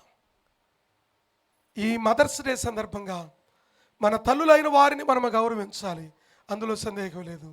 తల్లులైన వారు మీ బాధ్యతను విస్మరించకూడదు. దేవుడు మీకు ఇచ్చిన గొప్ప బాధ్యత ఏమిటంటే మీ బిడ్డల కొరకు ప్రార్థన చేయటం. బిడలైన వారు తల్లిదండ్రుల పట్ల ఆప్యాయతను చూపించాలి. బిడలైన వారు తల్లిదండ్రుల పట్ల ఆ ప్రేమను చూపించాలి. వారి ప్రేమను లేకపోతే వారికి ఇవ్వవలసిన గౌరవాన్ని వారికి తప్పనిసరిగా ఇవ్వాలి. ఇవ్వడం వల్ల మనకే దీవెన కానీ మరొకటి కాదు అన్న సంగతిని దేవుని ప్రేమను బట్టి మనం చేస్తున్నాను. పౌలు జీవితంలో ఉన్న కొన్ని లక్షణాలు నేను త్వరగా చూపించి నేను ముగింపులోనికి వెళ్తాను. పౌలుకి ఈ ఇశ్రాయేలు రాజుకి ఇద్దరికి ఉన్న వ్యత్యాసాన్ని నేను జ్ఞాపకం చేస్తాను. ఇశ్రాయేలు రాజు అయినటువంటి సౌలు ఇతర బెన్యామీను గోత్రానికి చెందిన వారే. ఒకరేమో రాజు, మరొకరేమో అపోస్తలులు. ఒకరేమో రాజు, ఒకరేమో అపోస్తలులు. రెండవది, ఇద్దరు దేవుని చేత పిలువబడ్డారు. ఇద్దరు దేవుని చేత పిలువబడ్డారు. మూడవది, ఒకరేమో భూ సంబంధమైన వాటి కొరకు పోరాడుతూ ఉన్నారు. రెండవవారు ఆత్మ సంబంధమైన వాటి కొరకు పోరాడుతూ ఉన్నాడు. ఒకరేమో సింహాసనాన్ని కాపాడుకోవడానికి ప్రయత్నం చేస్తున్నాడు. ఒకరేమో ఈ భూమి మీద నాకేది అక్కర్లేదు. ఒకరేమో ఈ లోకంలో గొప్పవారిగా పిలువబడాలని తాపత్రయపడతా ఉంటే, రెండో వ్యక్తి పౌలుగా మార్చబడిన వ్యక్తి దేవుని కొరకు పోరాడాలి, దేవుని కొరకు పని చేయాలి అని పోరాడుతూ ఉన్నాడు. సంగమా, వ్యక్తి ఓడిపోయినా ప్రార్థన ఓడిపోలే. ఒకే గర్భం నుంచి వచ్చిన, ఒకే గోత్రముల నుంచి వచ్చిన అందరూ ఒకేలాగా లేకపోవచ్చు. కానీ తల్లి ప్రార్థన మాత్రం ఎన్నడూ విడిపోదాం. తల్లి ప్రార్థన ఎన్నడూ ఇదైపోదు. అపోస్తలుడైన పౌలు గారు పిల్లరా, ఎంత అద్భుతమైన విషయం అంటే, పరిశుద్ధ బైబిల్ గ్రంథంలో కొత్త నిబంధన గ్రంథంలో 27 పుస్తకాలు ఉంటే 27లో దాదాపు 13 పుస్తకాలు పౌలు గారే రాశాడు. అద్భుతమైన పరిచర్య చేశాడు. అనేక మార్లు పిల్లరా పౌలు గారిని గురించి మనం చూస్తే 4 విషయాలు నేను జస్ట్ జ్ఞాపకం చేసి ముగిస్తాను. పౌలు గారి జీవితంలో మనం చూస్తే 4 విషయాలు ఏంటంటే, Paul is a man of courageous, దేవుని కొరకు ధైర్యము కలిగిన వాడు. అపోస్తల కార్యం 20వ అధ్యాయము 23వ వచనం మనం చూస్తే, అపోస్తలుడైన పౌలు ధైర్యముగా నిలబడి దేవుని యొక్క వాక్యాన్ని ప్రచురపరిచేవాడు. నెంబర్ 2, రెండవది, పౌలు గారు ఎటువంటి వాడో తెలుసా? ఏ మ్యాన్ ఆఫ్ సఫరింగ్, దేవుని కొరకు పిల్లరా నలగొట్టబడేవాడు. సుఖాన్ని అనుభవించాలని కోరుకోలే, దేవుని కొరకు నలగొట్టబడ్డాడు, శ్రమ పెట్టబడ్డాడు. మూడవది, పౌలు గారు ఎటువంటి వ్యక్తి అంటే మ్యాన్ ఆఫ్ రెస్పెక్ట్, ఇతరులను గౌరవించే వ్యక్తి పౌలు గారు, ఇతరులను గౌరవించే వ్యక్తి. నెంబర్ 4, నాలుగవది ఏంటంటే, పౌలు గారు is a man of concern for the last souls, నశించిపోతున్న ఆత్మల పట్ల భారము కలిగిన వాడు పౌలు. సంగమా, ఒక్క తల్లి ప్రార్థన, ఆనాడు రాహేలు చేసిన ప్రార్థన, ఆ గోత్రముల నుంచి వచ్చిన వారు దేవుడు గొప్పగా ఆశీర్వదించాడు. ఒకరు ఓడిపోయారు, మరొకరు, ఒక్క వ్యక్తి ఓడిపోయినా ప్రార్థన ఓడిపోలే. ఇంకో సత్యం తెలుసా? ఇదే బెన్యామీను గోత్రానికి చెందినది ఎస్తేరు అనేటువంటి స్త్రీ.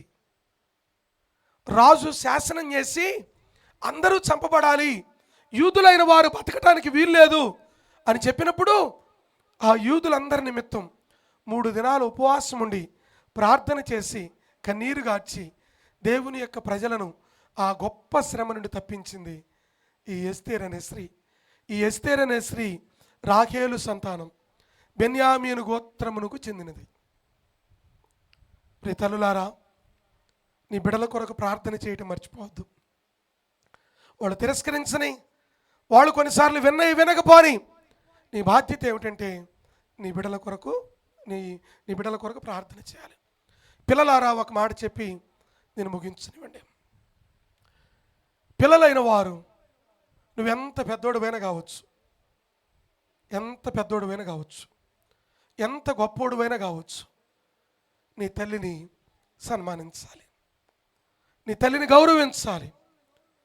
ఒకరోజు ఒక తల్లి, ఈ ఇన్సిడెంట్స్ కొరకు నేను చదువుతూ ఉన్నాను, ఇంకొక యథార్థ ఘటన.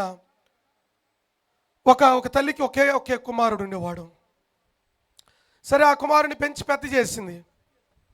పెద్ద అయిన తర్వాత వివాహమైంది, పిల్లలు పెద్దగా అయిపోయారు. పిల్లలు పెద్దోళ్ళు అవుతున్నప్పుడు ఇల్లు సరిపోవట్లా. ఇల్లు ఎవరికి సరిపోవట్లా? వాళ్ళందరికీ సరిపోతుంది. ఎవరికి సరిపోవట్లా చెప్పరు? తల్లి ఉంటే సరిపోవట్లా. సుధాకర్ నాకు బాగా తెలుస్తుంది, తల్లి ఉంటే సరిపోవట్లా. సరే, ఏం చేయాలా? తల్లిని ఎట్టకట్ట పంపించాలా అని ఈయన ఉండబట్టలేక భార్య దగ్గర మా అమ్మ నన్ను సరిగ్గా చూసేది కాదు, మా అమ్మ నన్ను అట్టనేది ఇట్టనేది కొట్టేది. కొట్టక ఏం చేస్తారు, ముద్దు పెట్టుకుంటారా? తప్పు చేసినప్పుడు తల్లి అన్నప్పుడు కొడతారు. మా అమ్మ కొట్టిన దెబ్బలు ఇప్పుడు కూడా గుర్తు. ఎప్పుడైనా స్కూల్కి డుంబా కొడతానంటే మా ఓడికి చెబుతుంటే, మా కొడుక్కి చెబుతుంటే వాడికి ఎంత హ్యాపీ నన్ను కొట్టిందని చెబితే, మరి అంత సంతోషం ఎందుకో వాడికి నాకు అర్థం కాదు. సో ఈ స్కూల్కి వెళ్ళాలంటే కనీసం మా నాన్న ఆపేవాడు కాదు. సరే కొట్టనే అంతా అయిపోయినా కొత్తానని మా నాన్న అటు వెళ్ళిపోయాడు. మా అమ్మ కొట్టి అంతా సెట్ చేసి స్కూల్కి పంపించేది. సరే ఈ తల్లి మీద భార్యకు సాడీలు చెప్తా ఉన్నాడు. మా అమ్మ ఇట్టనేది అట్టనేది కొట్టేది అటు చేసేది. అట్టనా అండి ఇంకా వీళ్ళు దానికి కొద్దిగా ఆద్యం పోసేసి, సరే ఏదైతే అదైంది, పలానా ఓల్డ్ ఏజ్ హోమ్ ఉంది కదా దాంట్లో వేసేసాయి, నువ్వు మన నెలకింత డబ్బులు కడదాం ఆడే ఉంటుందని చెప్పి చెప్పారు. సరే చెప్పినాక ఓల్డ్ ఏజ్ హోమ్కి తీసుకెళ్ళాలని కొడుకు చెప్పాడు. మళ్ళీ అమ్మ నేను సాయంత్రం వచ్చేళ్ళకే నువ్వు రెడీగా ఉంటే మనం బయటికి వెళ్దాం అనగానే, ఎక్కడికి రా, మనకి ఎవరు లేరు కదా బంధువులు, ఎక్కడికి వెళ్ళాలంటే పని ఉందిలే నువ్వు రెడీగా అనగానే, సరే ఏదైతే అయింది కొడుకు మాట కాదనకూడదని వచ్చేసరికి తల్లి రెడీ అయ్యి కూర్చొనుంది, వాకిట్లోనే కూర్చొనుంది. వచ్చి రాగానే బ్యాగ్ ఇంట్లో పెట్టేశాడు కొడుకు. ఎక్కమ్మా అని బండి ఎక్కించుకొని ఓల్డ్ ఏజ్ ఆటో ఎక్కించుకొని ఓల్డ్ ఏజ్ హోమ్ వైపుకి వెళుతూ ఉన్నారు. వెళుతూ ఉంటే ఆ ఓల్డ్ ఏజ్ హోమ్ దగ్గరలోనికి వెళ్ళిన తర్వాత ఈ తల్లితో చెప్తా ఉన్నాడు, అమ్మా నువ్వు నన్ను సరిగా పెంచలేదు, నువ్వు నన్ను సరిగా చూసుకోలేదు, అసలు నీ ప్రేమ అంటే నాకు తెలియదు, నువ్వు నన్ను ఎప్పుడు ఆప్యాయతగా చూసిందే లేదు అని చెప్పి తల్లి మీద నేరారోపణ చేస్తూ ఉన్నాడు. అప్పుడు ఆ తల్లి చెప్తా ఉన్నారా, తిండికి ఉన్నా లేకపోయినా మీ నాన్న నేను కలిసి ఇద్దరు చేస్తేనే అవుతుంది. కొన్నిసార్లు మనం అనుకుంటాం ఒకటి వైరల్ అయింది ఏమిటంటే, ఒక పిల్లోడిని ఎవడు అడుగుతున్నాడు, ఒరే మీ మమ్మీ ఏం చేస్తుంది అంటే, మా మమ్మీ ఏం చేయదు ఖాళీగానే ఉంటుంది అంటాడు. ఖాళీగా ఉంటుందేంద్రా, ఏం చేయదా మీ మమ్మీ? మా మమ్మీ ఏం చేయదు. ఇంట్లో ఫుడ్ ఎవరు వండుతారా? మా మమ్మీ వండుద్ది. బట్టలు ఎవరు ఉతుకుతారా? మా మమ్మీ. ఇల్లు ఎవరు తుడుస్తారా? మా మమ్మీ. మరి మీ మమ్మీ ఏం చేస్తుందిరా? మా మమ్మీ ఏం చేయదు ఖాళీగానే ఉంటుంది. మరి ఈ పనులన్నీ ఎవరు చేస్తారా? వాడి దృష్టిలో ఈ పని అంత పని కాదు, మరి వాడిని చేయమను, వాడు సరే. మరి మీ డాడీ నేను చాలా కష్టపడి నేను పెంచావురా, నువ్వు కడుపులో పడిన నాటి నుండి నా ఇష్టాలన్నిటిని చంపుకున్నా, నాకు తీపి అంటే ఇష్టం, తీపి తింటే నీకు జలుబు చేస్తాను మానేసా, లేకపోతే పలాందంటే ఇష్టం, అది ఎక్కడన్నా నేను తింటే ఇదైపోద్ది అని మానేసా, నీకు బట్టలు కొని పెట్టాలని పండక్కి మీకు బట్టలు కొన్నాక మీ డాడీ నేను బట్టలు వేసుకునేవాళ్ళం కాదు. ఎప్పుడైనా చూడండి, మీరు గమనించారు లేదు, తల్లిదండ్రులు ఎప్పుడు బట్టలు కొనుక్కుంటారో తెలుసా? పిల్లలందరూ అయిపోయినాక. ఎందుకంటే ఈడెంత కొంటాడో ఎవడికి తెలియదు. ఈడెంత కొంటాడో మా అత్తగారింట్లో కూడా మా మామ ఏం చేస్తారంటే, మిగిలిన వాళ్ళకి బట్టలు కొని వాళ్ళ ఇంట్లో ఒకళ్ళు ఉండారు, వాళ్ళకి బట్టలు కొంటే నచ్చదు, కార్డు ఇచ్చి నువ్వు కొనుక్కొని రాపో, తర్వాత మిగిలితే మేము కొనుక్కుంటాం, లేకపోతే ఆ పిల్ల 1000 రూపాయలు కొనుక్కోవచ్చు, 5000 కూడా కొనుక్కోవచ్చు, తెలియదు. సరే మెచ్చుకు పిల్లారా, ఇదంతా చెప్తా ఉంది తల్లి. ఎక్స్ప్లెయిన్ చేయడానికి ప్రయత్నం చేస్తుంటే ఎంత ఎక్స్ప్లెయిన్ చేసినా వాడు కన్విన్స్ అవ్వాల. తల్లి ఉండబట్టలేక, రా మేము పొదుపు చేసి LICలోనో వాటిలోనో ఇన్వెస్ట్ చేసి ఆ వచ్చిన డబ్బులతో మీ నాన్న చచ్చిపోతే ఆ వచ్చిన డబ్బులతోనే అపార్ట్మెంట్ కొనిచ్చాను కదా, అదే అపార్ట్మెంట్లో ఉండడానికి నాకు కొంచెం చోటు లేదా అంటే, అమ్మ ఏమనుకోబాకు, నువ్వు ఇబ్బందిగా ఉంది, నీకు నీ దగ్గర వాసన వస్తుందంట, పిల్లలు అన్కంఫర్టబుల్గా ఉన్నారు, నువ్వు ఓల్డ్ ఏజ్ హోమ్లో ఉండు, వాళ్ళు బాగా చూసుకుంటారు, డబ్బులు కడతాను అది ఇదని చెప్పి మొత్తానికి ఓల్డ్ ఏజ్ హోమ్ దగ్గరికి వెళ్ళారు. ఓల్డ్ ఏజ్ హోమ్ దగ్గరికి వెళ్తే నడుస్తూ ఉన్నాడు, ఈమె నడవలేకపోతా ఉంది. ఆ చేయి పట్టుకొని లాక్కొని వెళతా ఉంటే కాలుకి చెప్పులు లేవు సరిగా, ఒక రాయి కాల్లో గుచ్చుకుంది. ఆ రక్తం వస్తూ ఉంటే దగ్గరగా కేకేస్తూ అమ్మ అని కేకేస్తూ అక్కడే కూర్చుండిపోయింది. అంతలోకే రోడ్డు ప్రక్కన ఒక వ్యక్తి దీన్ని అంతటిని గమనించి పరిగెత్తుకుంటూ వచ్చి, అమ్మ బాగున్నారా అని అడిగాడు. ఎవరు నాయనా నువ్వు అంటే, అమ్మ మీ ఇంటి పక్కన ఉండేవాడిని, మీ ఇంటి పక్కన ఆ ఎదురింట్లో ఉన్న గుడిసెలో వాచ్మెన్ కొడుకునమ్మా నేను, మీ ఇంట్లో అమ్మ పని చేయడానికి వచ్చేది, మీ ఇంట్లో మా అమ్మ పని చేయడానికి వచ్చేది, మీరు బాగుండేవాళ్ళు. అప్పుడు ఆ పని చేయడానికి వచ్చినప్పుడు మీ ఇంట్లో ఉన్న భోజనం పెట్టి అది తిని నేను చదువుకున్నాను, తర్వాత మీ కొడుకు బట్టలు వేసుకొని నేను పెద్దవాడిని అయ్యాను అని చెప్పి చెప్తా ఉన్నాడు. సరే మంచిదయ్యా, విద్య ఎప్పుడైనా పని చేస్తుంది, చదువు ఎప్పుడు వేస్ట్ కాదు, మంచిది. ఇప్పుడు ఏం చేస్తున్నామంటే ఇక్కడ పని చేస్తున్నానమ్మా అని చెప్పాడు. ఎక్కడికి వెళ్తున్నారమ్మా అంటే, ఏం లేదయ్యా నా కొడుకు ఓల్డ్ ఏజ్ హోమ్లో వేస్తానని తీసుకెళ్తున్నాడు అనగానే అతను కోపం వచ్చి, నీకేమన్నా జ్ఞానం ఏమైనా ఉందా? తల్లిని తీసుకెళ్ళి అట్లా ఓల్డ్ ఏజ్ హోమ్లో ఎలా వేయగలుగుతావు? తల్లి ఒకవేళ నీకు భారం అయితే నేను తీసుకెళ్తాను, తల్లిని నా దగ్గర ఉంచుకుంటాను, నేను ఈ డిస్ట్రిక్ట్కి జాయింట్ కలెక్టర్గా పోస్ట్ అయ్యాను, ఈ తల్లిని నేను తీసుకెళ్తానని చెప్పాడు.